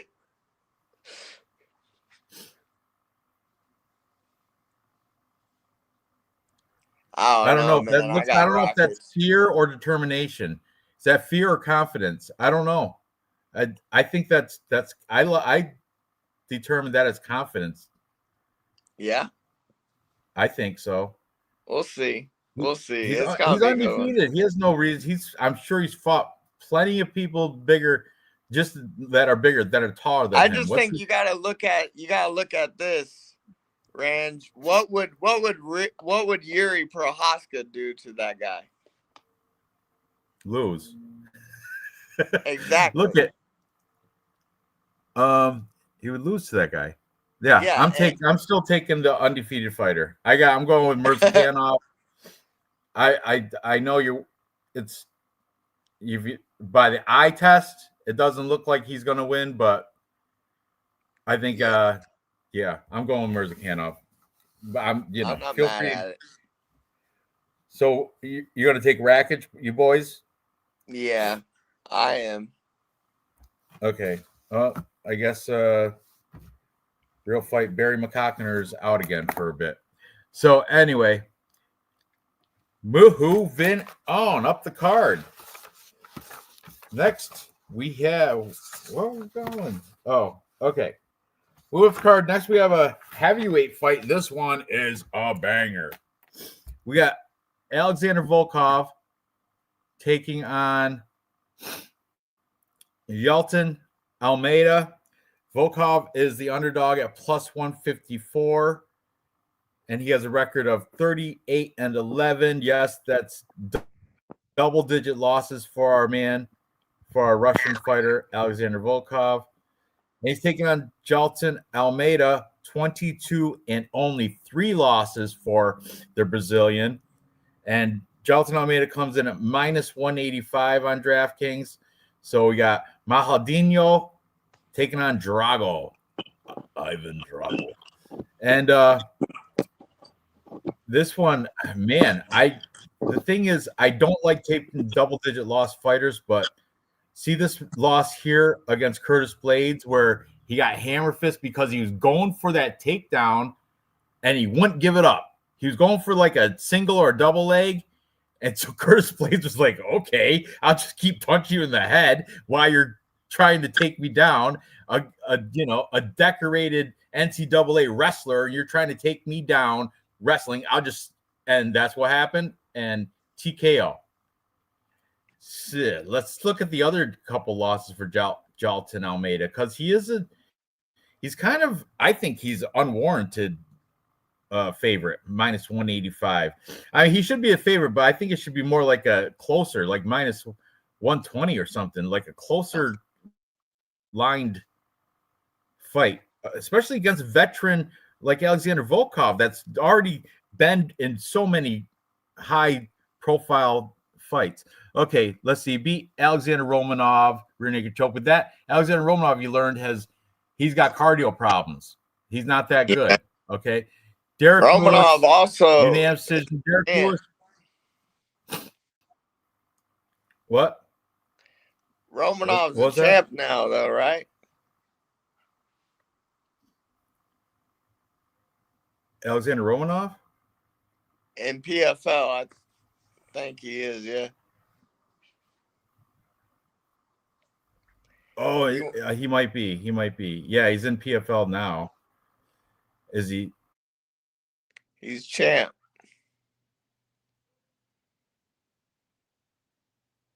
No, did he lose?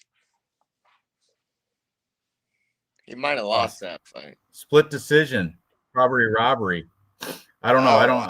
I didn't watch PFL, but in that world tournament though, he was favored and he was supposed to go through the whole thing. It's not that good, man. But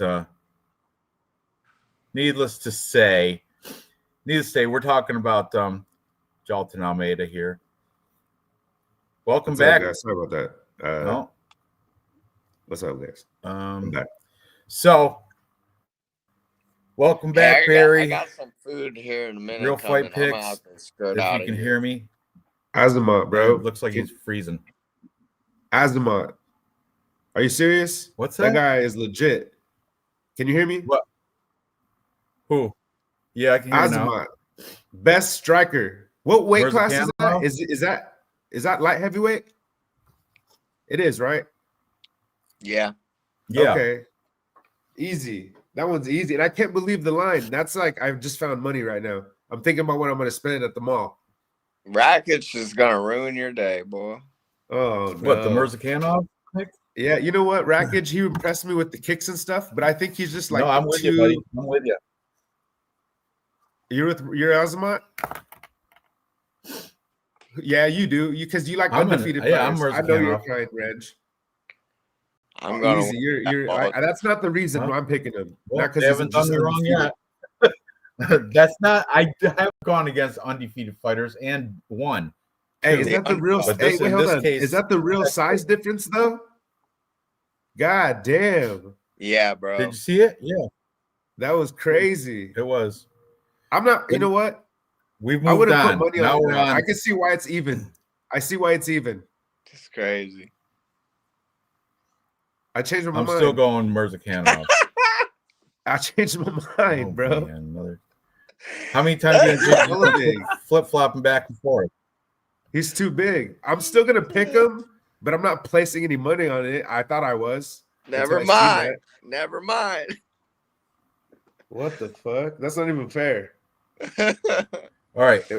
It's really moving crazy, on. Dude. I will not put my money on that. Now we have look at Jalton Almeida.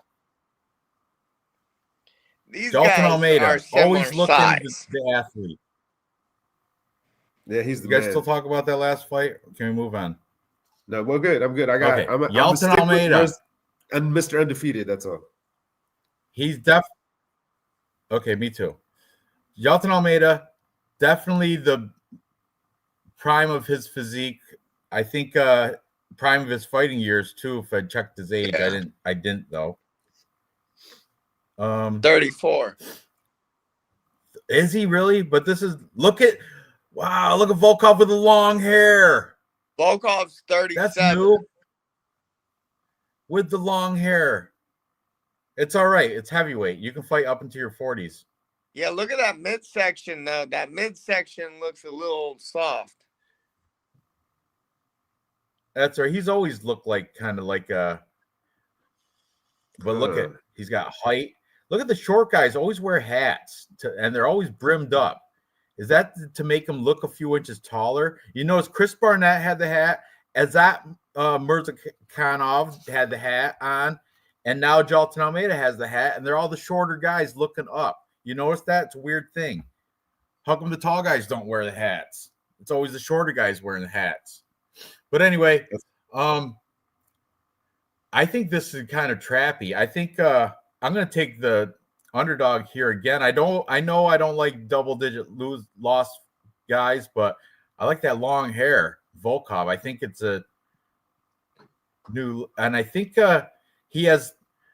I don't like how Jalton Almeida kept going for the damn single double leg against Curtis Blades. It's such a poor fight IQ fight that I during that time when he was getting knocked out, I said I'll never bet that guy again.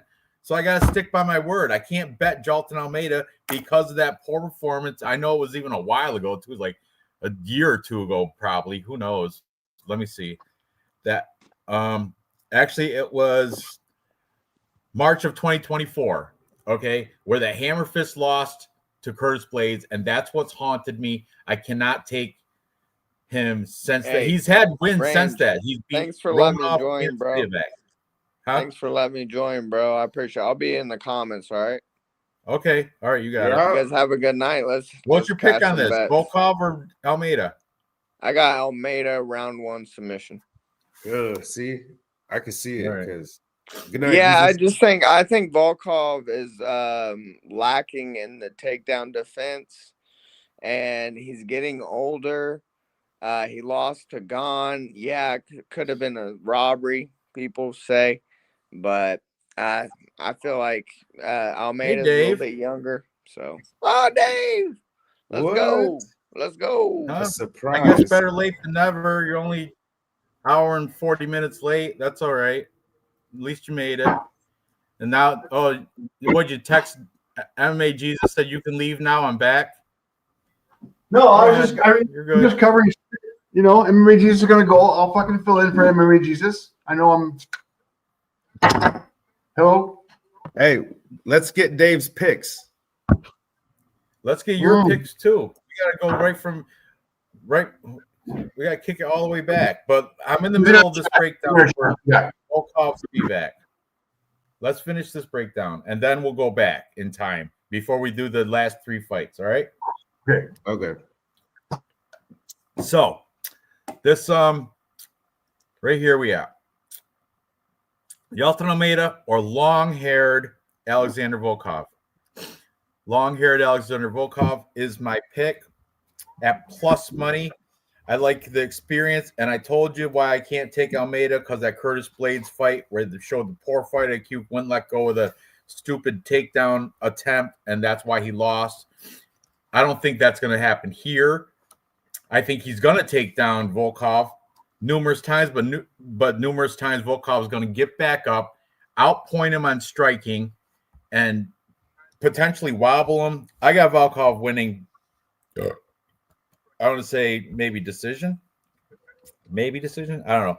But I'm going to take the plus money on the underdog. What do you guys got for this fight? I don't have any major points. You know what I mean? I love that you're making an integrity bet. You know, those bets where you're just never going to forgive the fighter who, like, you know, that was kind of weird. He gassed against Curtis Blades. And that was a bad look. That was like a super fraud check look. So I'm with you too. I still think I'm going to fucking pick him, bro, because like I'm really like, let's say you got money on Volkov, but you're going to be so nervous in that first round because, you know, he's dangerous. You know what I mean? So like, I like that bet that MMA Jesus had, the first round submission, but I don't know. I just couldn't take Volkov. Like I can't. So I'm just going to pick Almeida, but I'm going to stay away from the fight with the no betting on this one. J-Town Almeida is my pick, but no serious points. Just he's an animal in the first round. Doesn't matter what I do with research. He's always, that guy's dangerous in the first round. He goes all balls to the wall, and he could get you down. And if he gets you down, you're done. Doesn't matter who you are. Yeah, he can submit you. But I just don't think he can keep Volkov down. Volkov's got that tall body, and he's got like the tree trunk style defense where he'll widen his stance. And Jalton, I mean, if he's trying to struggle for that single leg, Volkov's going to do what Curtis Blades does and come down. And now he can do 12-6 elbows. He'll come down with raining elbows on that head. Let's go. Dave? Alexander Volkov, 6'7" versus 6'3". Fucking huge advantage there. 261 versus 237. Huge weight advantage as well. Jalton Almeida is not throwing this fucking guy around in any way, shape, or form. Strike time per minute, 4.97 versus 2.62. Volume to Volkov all day long. Strike absorb 2.99, 0.99. Yeah, I don't give a shit. Jalton, you better fucking take this guy down or else you got some problems. Now, here's where it comes. Jalton Almeida, takedown average 6.58 versus 0.61. But takedown defense 72% is pretty fucking decent. Hey, 28% though. You know what I mean? Like, yeah, that's how I see it with Almeida. All right, so I just want to put this out there. The people who have taken down this guy are Cyril Gane twice. All right.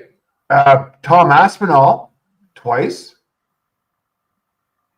Curtis Blades fucking owned him. I get it. But like now we're talking back in 2020, so I'm not looking back at that. The guy does not get taken down. Tom Aspinall took him down twice after fucking tagging him. And Cyril Gane, who is a fucking ultimate high-level wrestler. 2 people in the world have been able to take this fucking guy down. You think Jalton Almeida is going to be able to take him down? Okay. I do, but I think he's going to get back up. T-shirt bet.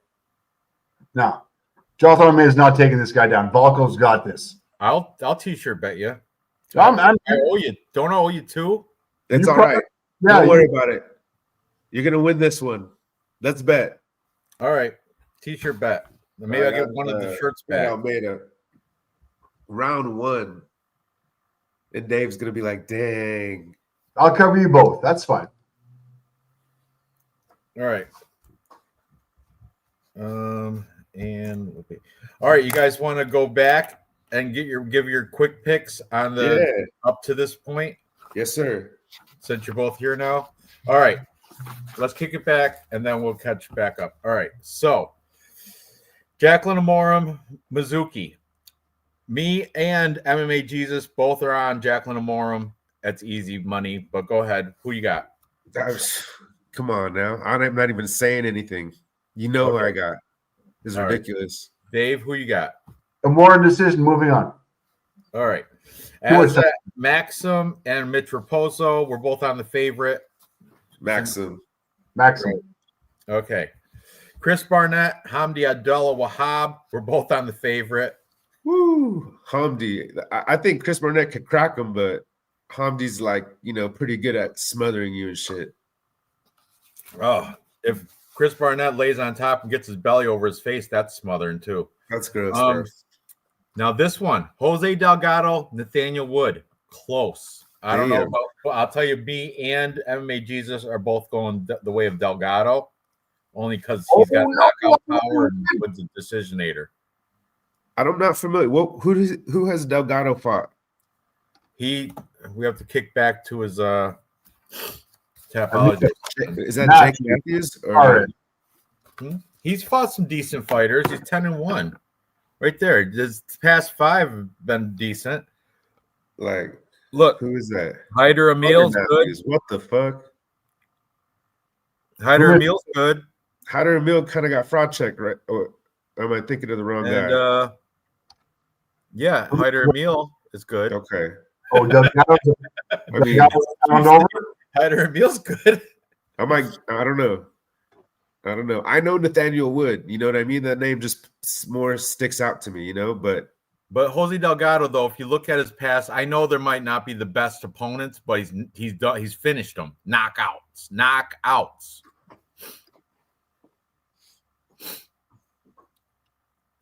Jose Delgado's got a heavy advantage on the stats as well. Strikes landed per minute, strike absorbed, and takedown. Jose Delgado it is. There you go. Even though he missed weight. Barry? Where does he train? I don't know anything about him. MMA Lab. Okay, see. That might change my mind. And Nathaniel Wood trains at Great Britain top team. Prospect. I'm stuck on this one. I mean, if I had to make a pick right now, I want to go with you guys. I want to go with Delgado. I'll roll with your guys' Then up the card, next we have Walter Walker and Louis Sutherland. Everybody thinks Walter Walker by leg a submission, something with an ankle or a leg, and in his face-offs he wore that stupid baby foot, like that little boy's foot, severed foot. It's not a grown adult foot. What the fuck? What'd you just say? Watch Walter Walker's got a child's foot around his neck. I'm trying to find it. Hang on. Look at homeboy, Louis Sutherland. Look at no more juice. See my flab? Because his Tapology picture, he's a beast. You got veins popping and everything. Beast, fully juiced He's up. He's fat, bro. Well, now, because no more PEDs, no more performance enhancing drugs. That's why. And here comes our hero, the leg, rip your ankle off guy. Right now, he's taking his shirt off. Oh, here it is. He just put the foot under his shirt, take his hat off. It's a horrible throw to the crowd. Look. Can I throw it again? Can I throw it again? No. It's already. Let it go. Let it go, Walter. Let it go. They got it. Okay. Look, I got a little boy's foot. That's not a full-grown man foot. That's a little kid. Because he 8-year-old boy. Just a toe hold or whatever. Huh? Leg lock. What does he do? He has a specialty, right? Yeah, he's been submitting everybody with leg locks and ankle, like heel hooks, ripping people's, messing people's. Yeah, so that's what he's going. That's why I think it's going to be. How can you not bet him by submission tomorrow night? You got it because everybody in the world is. That's why I think he's going to get a phone call in the back locker room saying, you can beat this guy, but don't submit him, knock him out. So mark my words, he's going to get him down, and he's going to mess around, rolling around, going for it, and then he's going to, you know what, fuck this, and just start pounding on the fat boy, on Louis Sutherland, TKO. Everybody loses their bets because they put submission, and he's going to win by TKO. Plus 110. So the safe bet, if you can't on here, is just round one. Walter Walker, round one. That would be the safe play. Plus 225, Walter round one. I like the submission. I like the TKO. I should put scratch offs on all these ones. I did Walter Walker minus 7.5 points, meaning either he can win by submission, knockout, DQ, or unanimous decision. If he wins any of those 4 ways, then I win the bet at minus 165. That's what I placed on my thing. That's crazy, man. because that'll cover if he does my theory on knocking him out, or if he does what his theory, everybody else's theory, and ankle locks him. Go back up to Louis. Oh, never mind. I want to play. I think like that's a great, actually, beast. a great line, because that's exactly what's going to happen, right? He's going to fucking finish him at some point in the fight. Look at his face off. It's not not the same. Look at his belly. Look at the tattoo on his belly. Look at his titties. Look at the shadow under that titty. Unreal. All right. So what do you guys? I'm hoping you're both on Walter Walker, yeah? Yeah. I got Sutherland with the points, 3.5 plus 3.5. You're such a liar. That's my bet. Are you serious? I mean, if Sutherland we're talking, +7, he's gonna get finished, bro. He's not getting out of the first round. Take the under 1.5 if you want plus money. It's still not plus money. I want to eat at a nice restaurant tomorrow, so I'm gonna go. Oh, it is. It's even money. Under 1.5 is plus 100 on DraftKings. All right, moved up the card. Next we had Matus Rebecki, Ludovic Klein. What are you thinking? Oh, I picked this one. I picked I had my breakdown. It was Rebecki. Oh no, I was saying it in the chat, but I got Rebecki, man, because I think he could get Klein down. I mean, Klein can take people down, but I don't know about his takedown defense. And I just really think that it's a possibility. And I think he's plus money.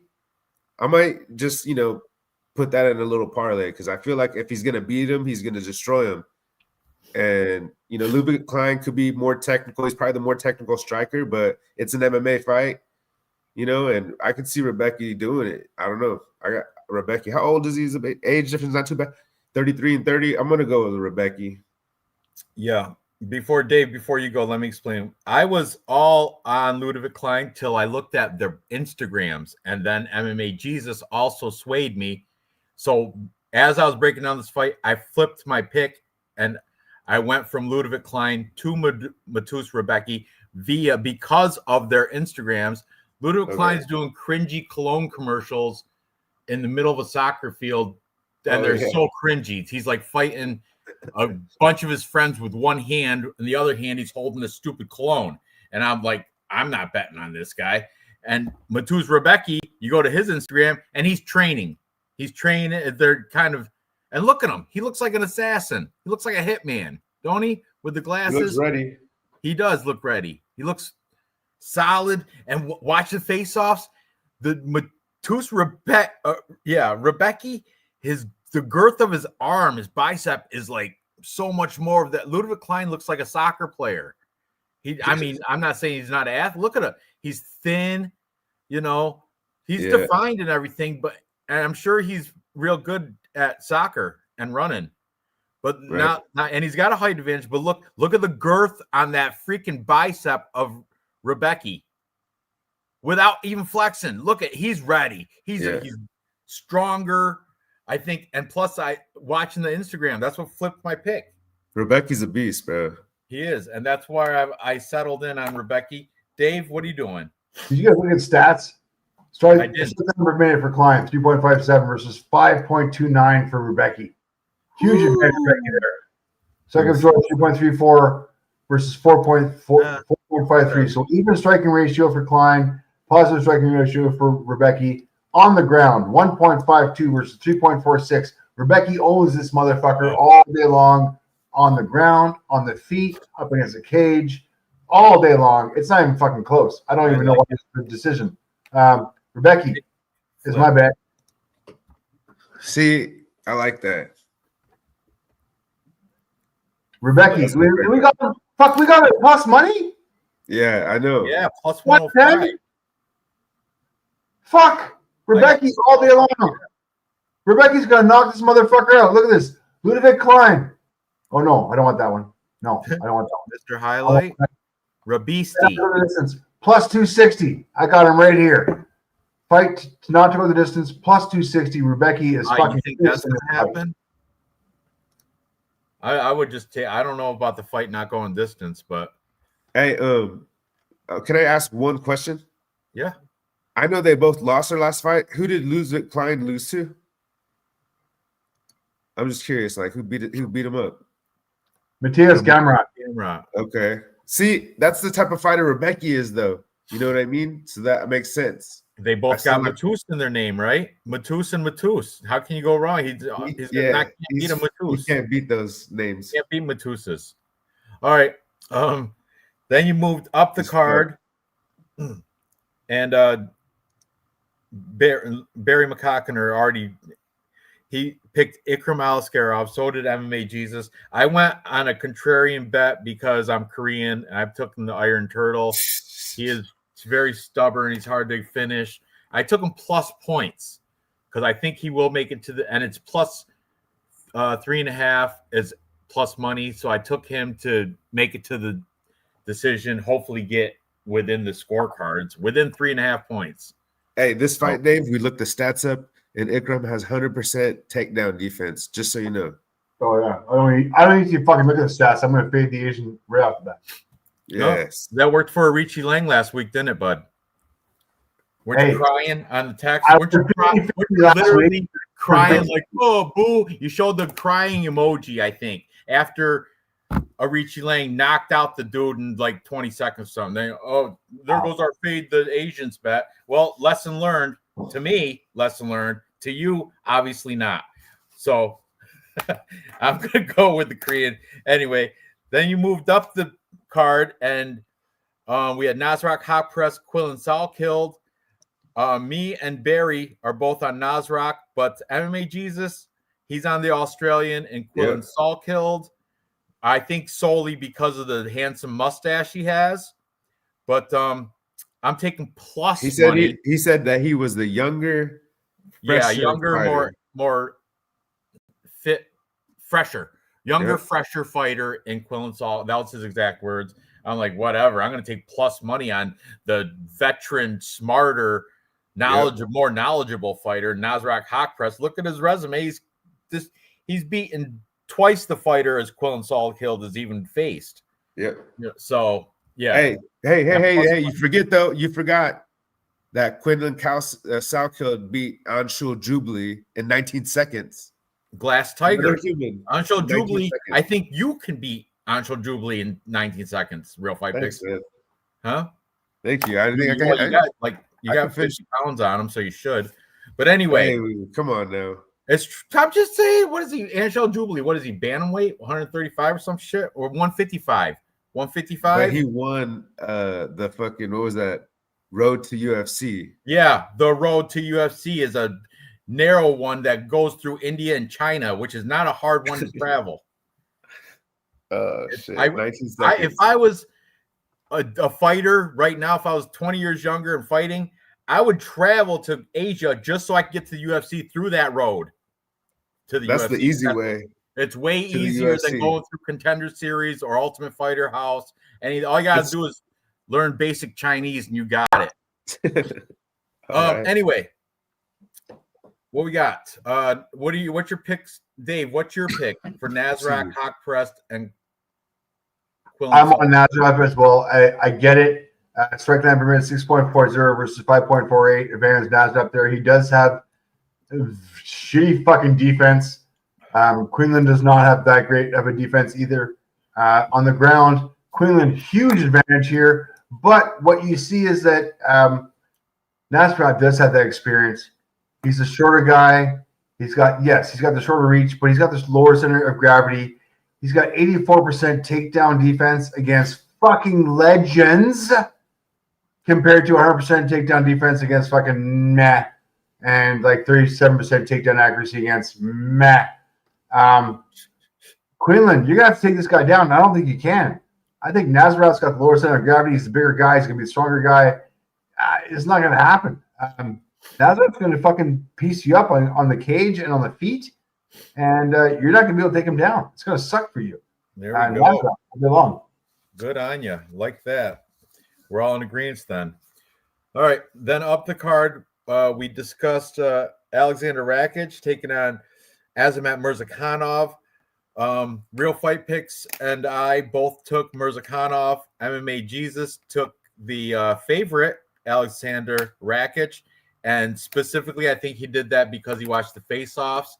And if you look at the face-offs and you just eye test it, Rakic looks like he should dominate. But you'd be surprised, man. Mirzakhanov doesn't look like a fighter. He looks like a, regular Joe average citizen walking down the road. Look, not looking like much of a fighter, more like a gardener or something. Then right there you go. Oh, kick it back a little. And Jesus and I interpreted this different. The stare right here, MMA Jesus he's thinking Mirzakhanov is looking up in fear, like intimidation. I think he's looking up in determination and bravery. I think he's sizing him and thinking, and watch how he never breaks eye contact. If you watch the pull away, watch right, just finish it out. He never breaks eye contact. Even when they break apart, still. Yeah, let's fucking go. Let's go. You want it? You get it. You get it. You can get it. Oh, I liked it. Right there. That size difference is something else. You get it. Oh, you'll get it. You'll get it from this lawn mowing landscaper. Anyway. I thought that was my lock until I seen the face off. I really did. I was going to make a bunch of money, but I'm scared now. Dave? Undefeated fucking fighter. Undefeated at 205. 5'10". He is used to facing guys way taller than he is. That's his fucking jam. Strike line per minute, 4.16 versus 4.93 advantage Asmat here. Strike absorb 2.91 versus 2.86 advantage him as well. Takedown average, a wash. Accuracy, a wash. Defense, a wash.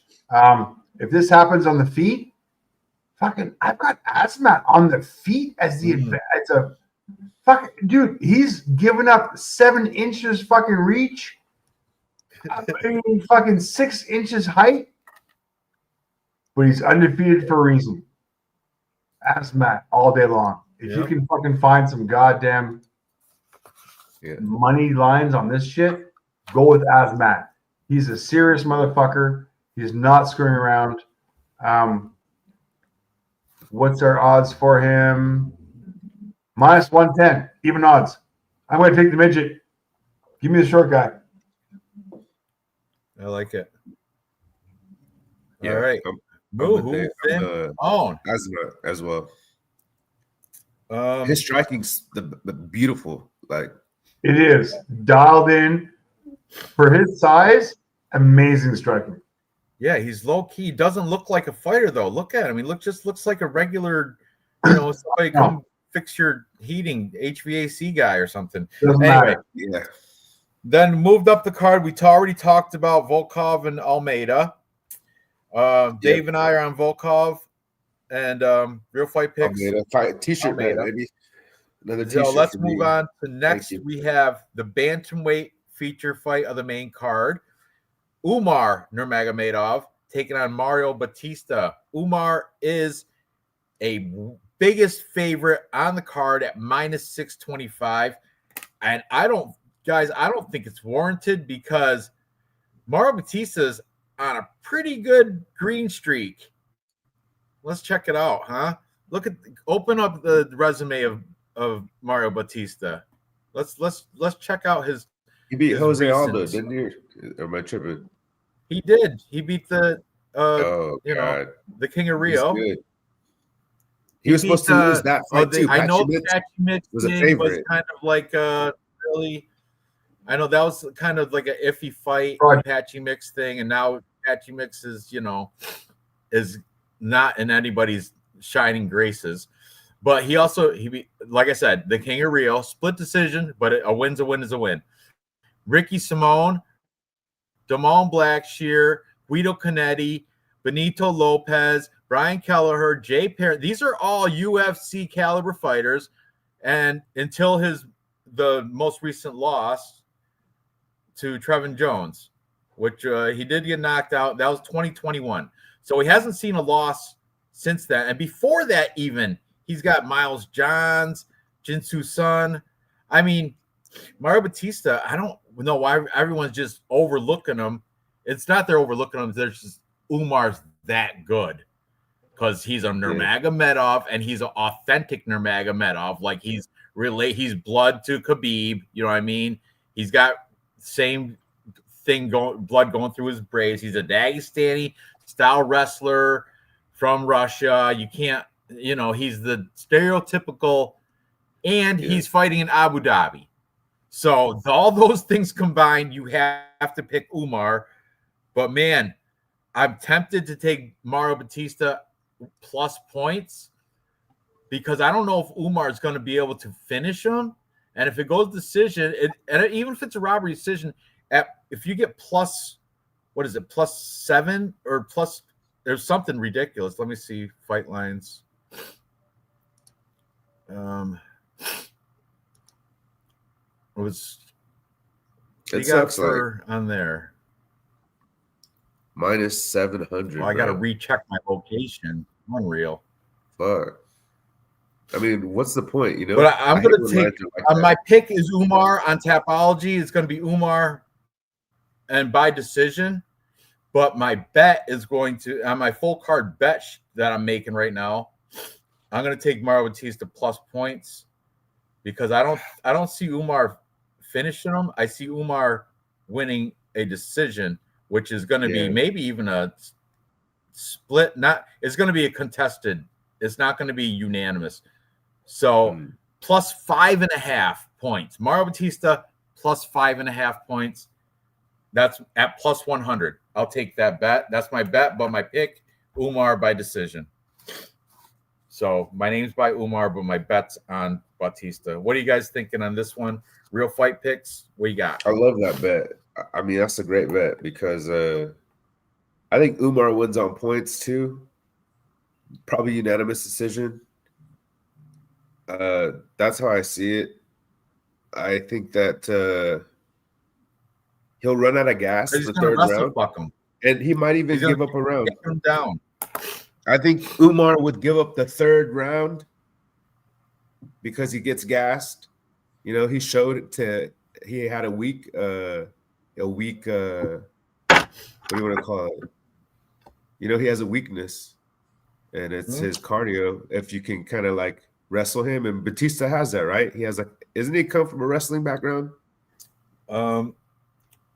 I don't think he's a striker, right? He's like a wrestler. It's not Dagestani wrestling. It's not like that. Yeah, but still, like I could see him out lasting cardio wise and being there in the third round. I don't know why. Just because I seen Umar fade his last fight or his loss against Merab.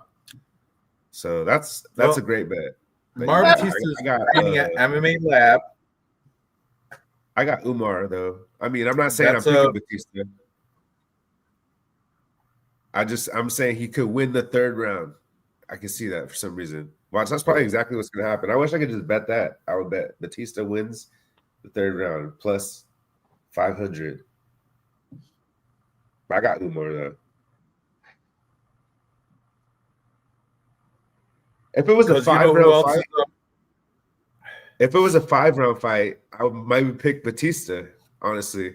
But it's a 3-round fight, I think so. Interesting. So Mario Batista is out of MMA Lab. So is Jose Delgado.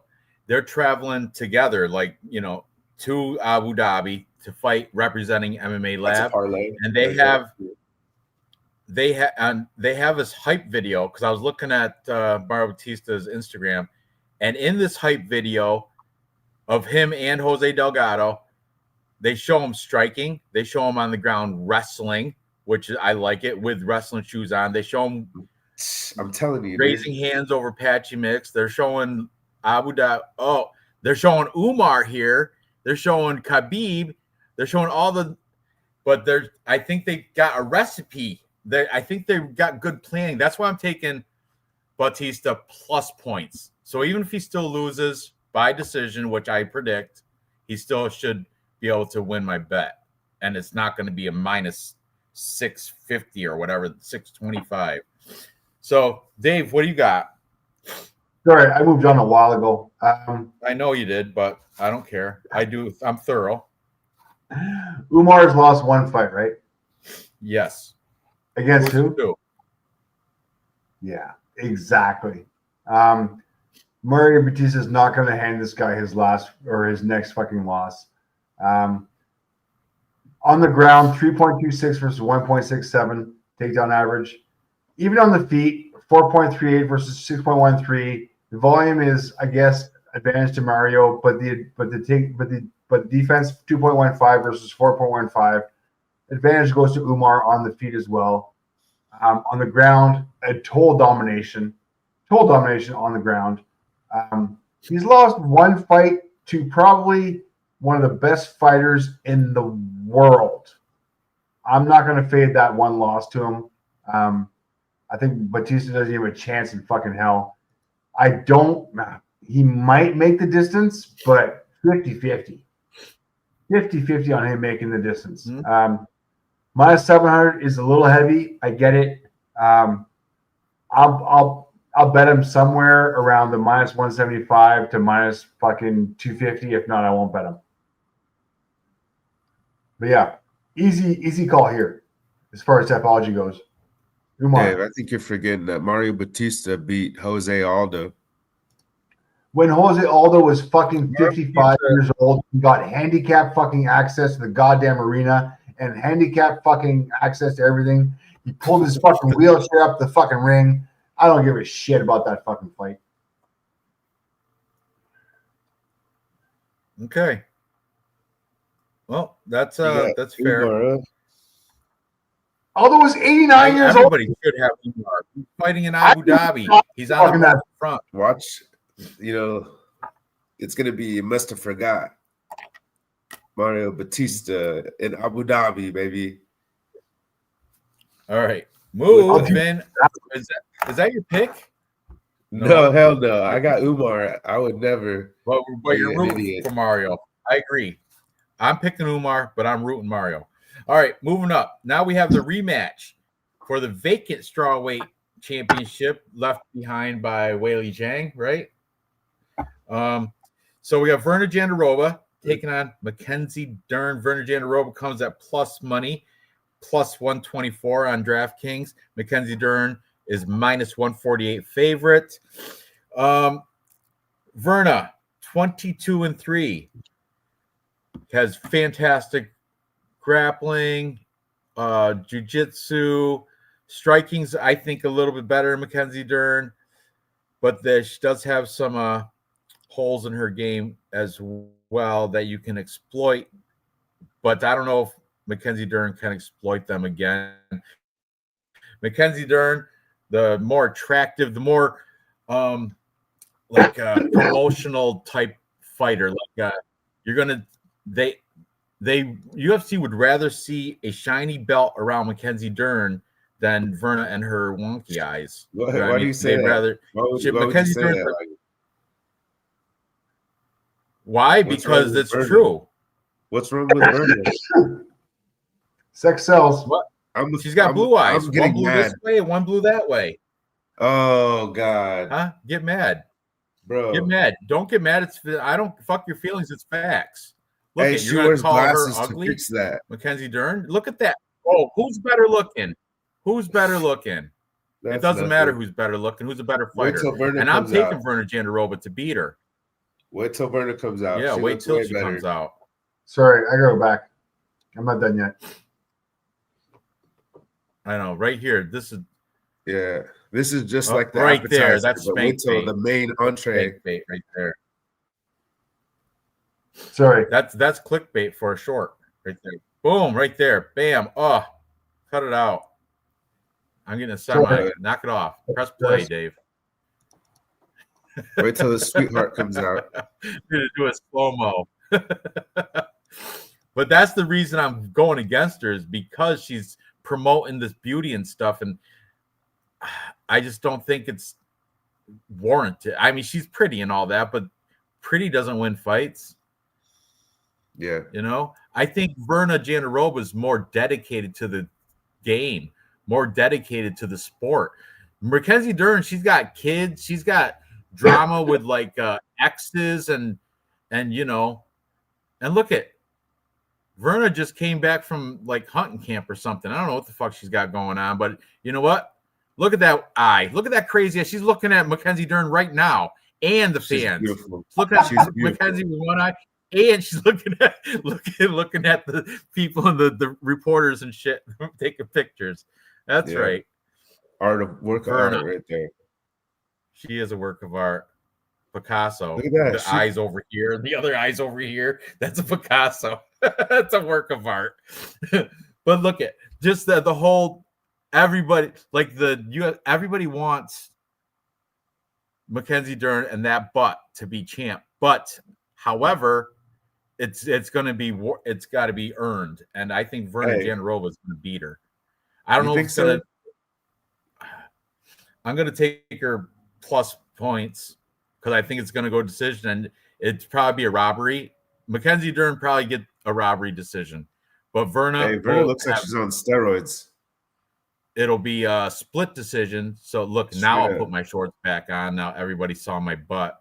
I can't, ridiculous. The UFC don't I test picked her. Verna just because I think she's more dedicated to the sport than Mackenzie. Like I said, Mackenzie Dern got so much other shit going on with the family, kids, the ex-boyfriend taken back, and who knows what's going on in that social media life.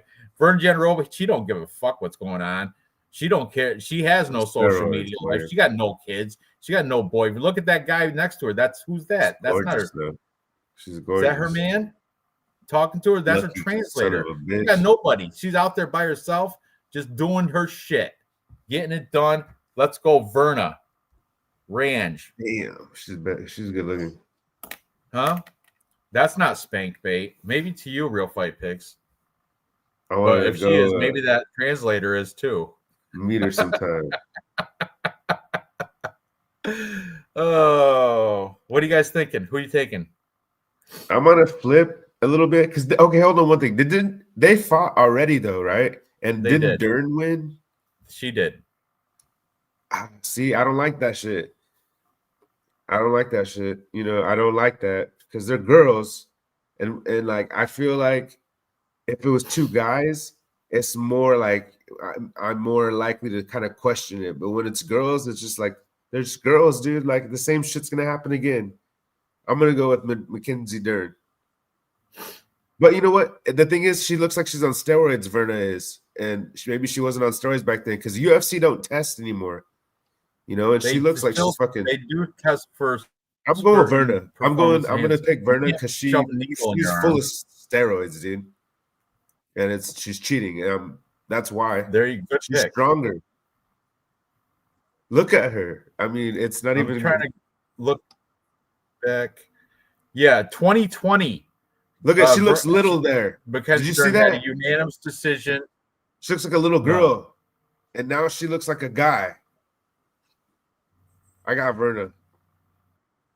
Maybe it's not steroids. Maybe it's hormone treatment. Bro, she looks like two different people. You know what I mean? Like Barry Bonds, Mark McGuire, Sammy Sosa, Louis Sutherland. Opposite. Yeah, back in 2020, Mackenzie Dern got a unanimous decision over Verna Jandiroba, and I remember that fight, and she earned it too. She won, and she did. I scored it for her as well. But I think now is a different. This is 5 years later. And I think now Verna wants it more, and she's put it in and she has no outside influences, unlike Mackenzie. Oh, excuse me, Mackenzie Dern's got so much outside drama going on that I don't think she can dedicate as much to the game as Verna. So that's why I'm with it. Going Verna. Dave, what are you doing? Man, if Mackenzie Dern wasn't so good on the ground, I'd be fine. But fuck, Mackenzie Dern on the feet, 3.31 versus 1.97. She has advantage against Verna on the feet. Strike absorb 2.55 versus 3.90. Negative striking ratio for Mackenzie makes me want to doubt her, but negative striking ratio for Verna for Verna as well. So they're both shitty on the fucking feet. They're both taking more than they can fucking dish out. Volume will go to Mackenzie on the feet. So I'll give Mackenzie the win on the feet. On the ground, 2.37 versus 0.89. This is a little bit skewed as well. Verna should have the advantage here, but Mackenzie Dern decent on the ground. I'm picking Verna. It's a fucking 50-50. I'm picking Verna. Bro, Mackenzie Dern looks so crazy when she gets punched in the face. Verna is more focused. Yes, she's a punching bag, but I don't think this fight's going to be on the feet. I think it's going to be on the ground. And I think Verna's going to be able to dominate on the ground and just have control. It's going to be a shit fight decision. Verna will have to fucking overcome the judges here because the judges will favor Mackenzie in the UFC because obviously the UFC wants Mackenzie to do way better. But in reality, I think Verna will win this fight by decision. Girl fight, co-main event. Not putting any money on any of this shit whatsoever. On Tapology, I'm going Verna, and that's all I'm saying. She looks like, she's in shape, like not naturally, and Mackenzie Dern looks more like a woman. You know what I mean? It's just not even fair. Anyways, moving on. Main event. Did we lose our Ranj? We lost Ranj. He'll come back. He always comes back. All right, main event. Tom Aspinal, Cyril Gane. Oh, man. I don't even want to talk about this for very long. You want to intro this guy? Well, fuck. Everybody knows who these guys are. It's going to be for like the, heavyweight championship, which is sad, because it should be John Jones. But no, it's not. We have Cyril Gane. And, I don't know, if Gane could keep it standing. Supposedly he could be the better striker. I know. I can see now that, on the stats right there, it shows Tom Aspinall has more strikes landed per minute. Yeah, it's not even in the Cyril Gane's not even in the ballpark. Tom Aspinall. I think you're right. The absorbed are pretty much the same. I mean, if you want to take Tom to the ground, you got some serious problems. 3.27 takedown average, 100% takedown accuracy, 100% takedown defense. And he's got the advantage on the feet with 8.07 versus 5.26 with a father as a fucking boxing striking coach. Yeah. That's fair. No comments. Tom Aspinall all day long. I do think this Tom Aspinall, in order to ascertain his domination over the weight class, will finish this fight within distance. This is not going fucking 5 rounds. I don't care who you are. So Tom Aspinall within distance, probably by knockout, just because Cyril Gane does have some kind of takedown and some kind of wrestling. But yeah, Tom Aspinall within distance, likely by KO. Even then, you're only looking at plus 100. But yeah, that's my call. How about that time when Cyril Gane and John Jones faced off? Do you remember, like, Cyril Gane was nervous, like he looked down and could look him in the eye, and it was like he was beaten before he even stepped in the ring. Yeah, dude, you gotta fake it at least. And but he looked good in the face off this time, like he's confident for some reason. But I feel like that, I don't know, he's gonna get nervous, and I could see all those points, dude, because Aspinall is a fucking beast, bro. Like, I mean, if John Jones took him down, and just the way John Jones took him down, Aspinall could do the same thing. Like, it's kind of gonna be a little bit ugly, That's terrible, man. He's gonna finally get the belt. Good for Tom. All right, so without Ranch here, I'm gonna put our fucking 3-leg parlay together. Okay. Unfortunately, I'm going to do this by process of elimination. Main event, I'm not betting on. Girl fight, I'm not betting on. Umar minus 700, can't do it. Right. I'm on Volkov. Ranj, I made have a t-shirt bet. all right. Ranj. Oh, he's back. Yeah, I had to reboot my shit crashed. So what'd you guys pick for Verna and Mackenzie? We're Verna. both Verna. Huh? Verna. Yep. Both of She's you? the pretty one. The pretty one. Let's just say that. Verna. Good old blue eyes. The prettier Okay. one. Some are here, some are there. The Yep, real summer. pretty though. All right, moving Really? on. Next, we have the main event for Very- heavyweight championship. We already broke it down. Okay, what do you got? Tom Aspinal? Well, on Tom. Of course you do. Have you guys too. seen the movie KO starring Cyril Gane? Oh man, no. Is it good? It's on Netflix. It's in French. However, it's a 4 out of 5 stars. Okay. It's good. The acting is subpar, but it's a good storyline. It's like he's a cage fighter, end up killing this guy on accident in the ring, and then the guy's son ends up getting into this world of like gang crime and shit. So he has to kind of become it's a good movie. It's called KO, and it's starring Cyril Gane. I'm gonna watch it. I'm looking forward to on it. Netflix. It's on Netflix, and it's not bad. It's decent. But I figure both of you guys are going Tom Aspinall. What, knockout? I mean, fuck. Huh? Anyway, submission? leg Knockout? lock, Knockout. ankle lock. All right, I'm picking them as well. I don't know the method, but I'll figure it out by the time I put it in Tapology.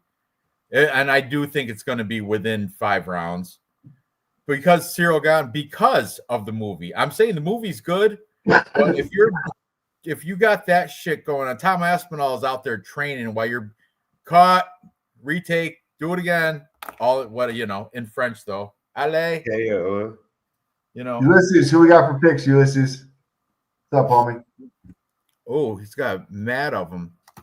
So, I got to back up my DraftKings as well. Yeah, this is what I got. We have to come up with I like it.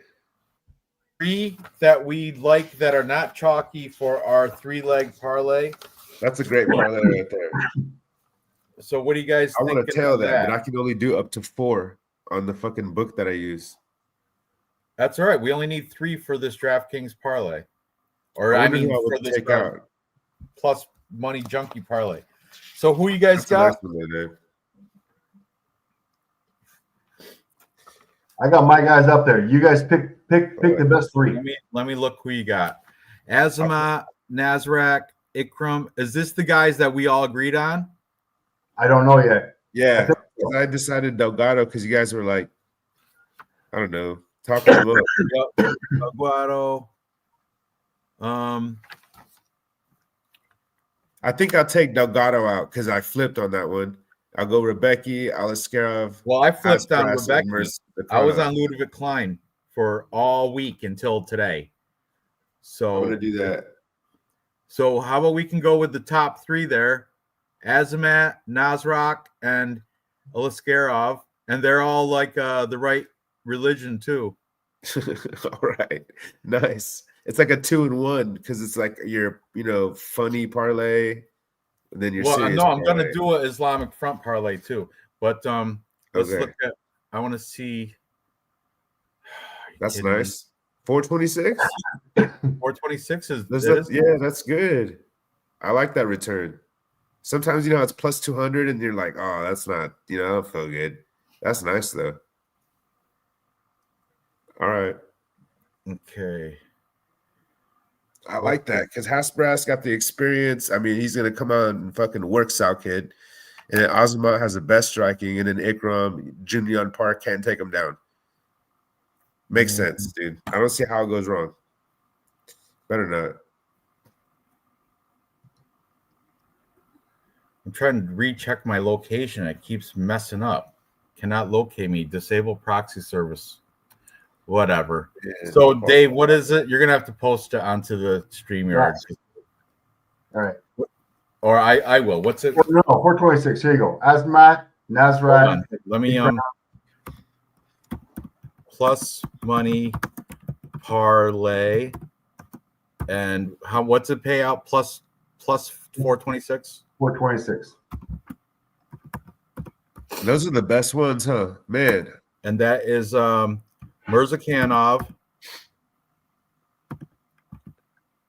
Nasrat. Mirzakhanov, Hakprest, And Aliskerov. and Aliskerov. Man, against June Young Park, I don't like that one, but it is what it is. He should win. All right, so that's plus money junkie parlay. That's a beautiful parlay right there. I think that's a winner, boy. Finally, one I feel confident about. All right, there's that for the show. Let me. What the fuck, DraftKings? All of a sudden, you can't locate me, even though all night you were able to. I did do a lineup too in the DraftKings Sportsbook too. Yeah, all right. Who was your underdog? What's that? What was that? Like, who's your underdog you picked? Like, what was the low money salary guy? June Young Park. He was one of them. Fuck that. Anyway, throwing away the money, bro. You're throwing it away. Give it to me, dude. Just put it in my hand. I need to buy groceries, bro. You know what I mean? God, that makes me mad. What makes me mad is I can't. There's got to be a better choice. I can do it I'll do it on my phone. Fuck it. I'm gonna do a lineup now. That made me so mad. I know I'm gonna do a lineup. So we're gonna do a. Let's do a challenge, Ranch, on that one. Send me a challenge for that. You told me earlier this week you're done doing those challenges, even though you beat me every time. Bro. I told you I was going through some shit. You know, I'll send you a challenge then. I will. Okay. I wanted to. I hope so, man. I'll look out for it. All right.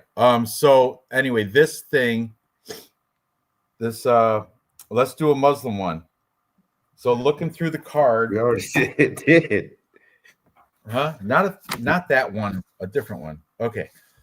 Going from top to bottom, Umar, we're going to take him not at minus 625. We're going to take him at, like maybe minus the numbers so we can get a decent number. Then we've got Mirzakhanov. He's already in one with us. Hawk Press is already in one. We already did. We did it already. You're right. We did do it. Cool. Oh, we can add Hamdi, and fuck that. Good enough. Why don't we do that? I was thinking of this, and like Dave had 5 picks. Why don't we just parlay whatever the other 2 were? What were they? Let's do that. I'm just making the bet right now.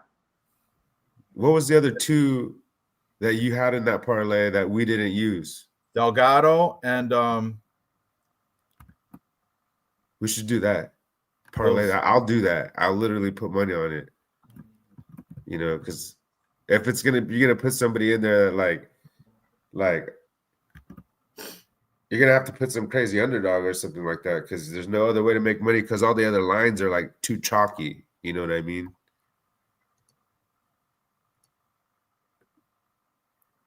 Unless you really feel like a certain underdog, like a heavy underdog has a chance. Not on this card. I don't see it, honestly.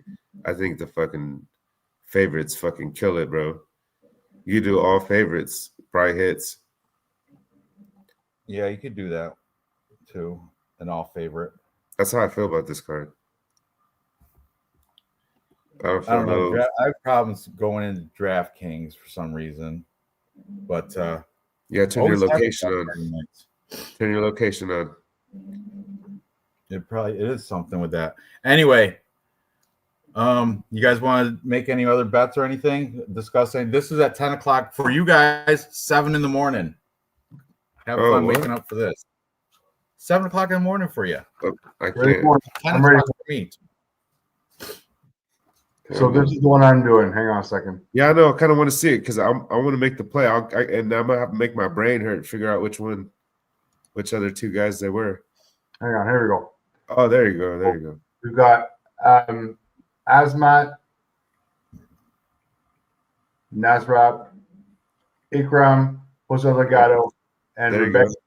That's the two right there. I'm gonna do Delgado, Rebecca. It's gonna be pretty good too. It's probably gonna be like plus 270, just for two guys to hit. It's crazy. Yeah, I'm picking it as a 2-leg parlay for $10. So the bet's $100. As soon as my deposit refreshes. I like that too. I'll post it as soon as I refresh. As soon as my money goes in.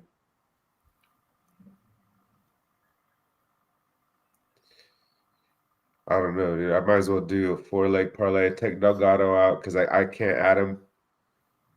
And I'm sure it'll pay like plus 800. It'll pay half of that. After Delgado, you're looking at a plus 1,000. That's fucking awesome, dude. $10, bro. That's usually what I try to do. I hit every now and again, but I really feel confident that all the dogs. I mean, I'm tripping because I know that I like Rebecca, and he's a dog. I like that dog. That's the only dog I like right there. Nice. And DraftKings, I hope that I can just get him and then all the rest favorites. You know what I'm saying? If I can afford it. Okay, well, I'm going to hold off until my money comes through so I can make this bet. But anyways, yeah, that's my call. All right. Good. I'm gonna mimic that bet too. And I gotta, as soon as I fix DraftKings update. Sometimes the website just acts up. I use underdogs right now. It's going all right. You know, the basketball, picking one team, like whatever team I feel most confident in for the day. I'm gonna keep doing it. Can't wait till college basketball starts, to be honest. I can't do hockey, fellas. I love that you guys do that. It's like your superpower because It's the easiest one. dude, I did fantasy hockey one year and I did pretty good. I was trying to get Sidney Crosby. That was a long time ago, but dude, I don't think so, man. I can't. I don't watch it that much. I don't know, so I don't want to put money on it at all. Who's the best right now? Who's the best player? Connor. There's a bunch of them. Preecaaap. What's the Michael Jordan? What's the one I should just to start me out, like just to be out? Connor McDavid, Edmonton Oilers. He's your superstar. There's every team's got good ones. Would you say Connor Garland? Connor McDavid. Connor McDavid. I'm gonna check him out. Maybe he'll draw my fucking interest. He's your yeah. Okay, I'm seriously gonna hit him. I'm gonna look at his highlights on YouTube. Connor McDavid. I'll check him out. He is the Michael Jordan of the NHL. He is his ankles. He's the way that he's developed over time. His tendons on his ankles are thicker and can do more things than other skaters can. It's fucked. Hey, who's the best player for the San Jose Sharks? Who the fuck is on San Jose? Who cares? I'm just saying it's close. I could go watch it. It's close. That's why I guess I gotta go when that guy goes. Connor McDavid comes through. That's when I'll buy a ticket. Right. I'm gonna be like, let me look at your ankles, bud. The Sharks have that guy that used to play for the Kings. Toffoli. Yeah, he's not the Toffoli. Toffoli. He's a sucker. I love that shit over not there. that good though. The Sharks actually they suck. Sorry, San Jose Sharks. They were good before, I think, right? They were at one time. Now they're horrible.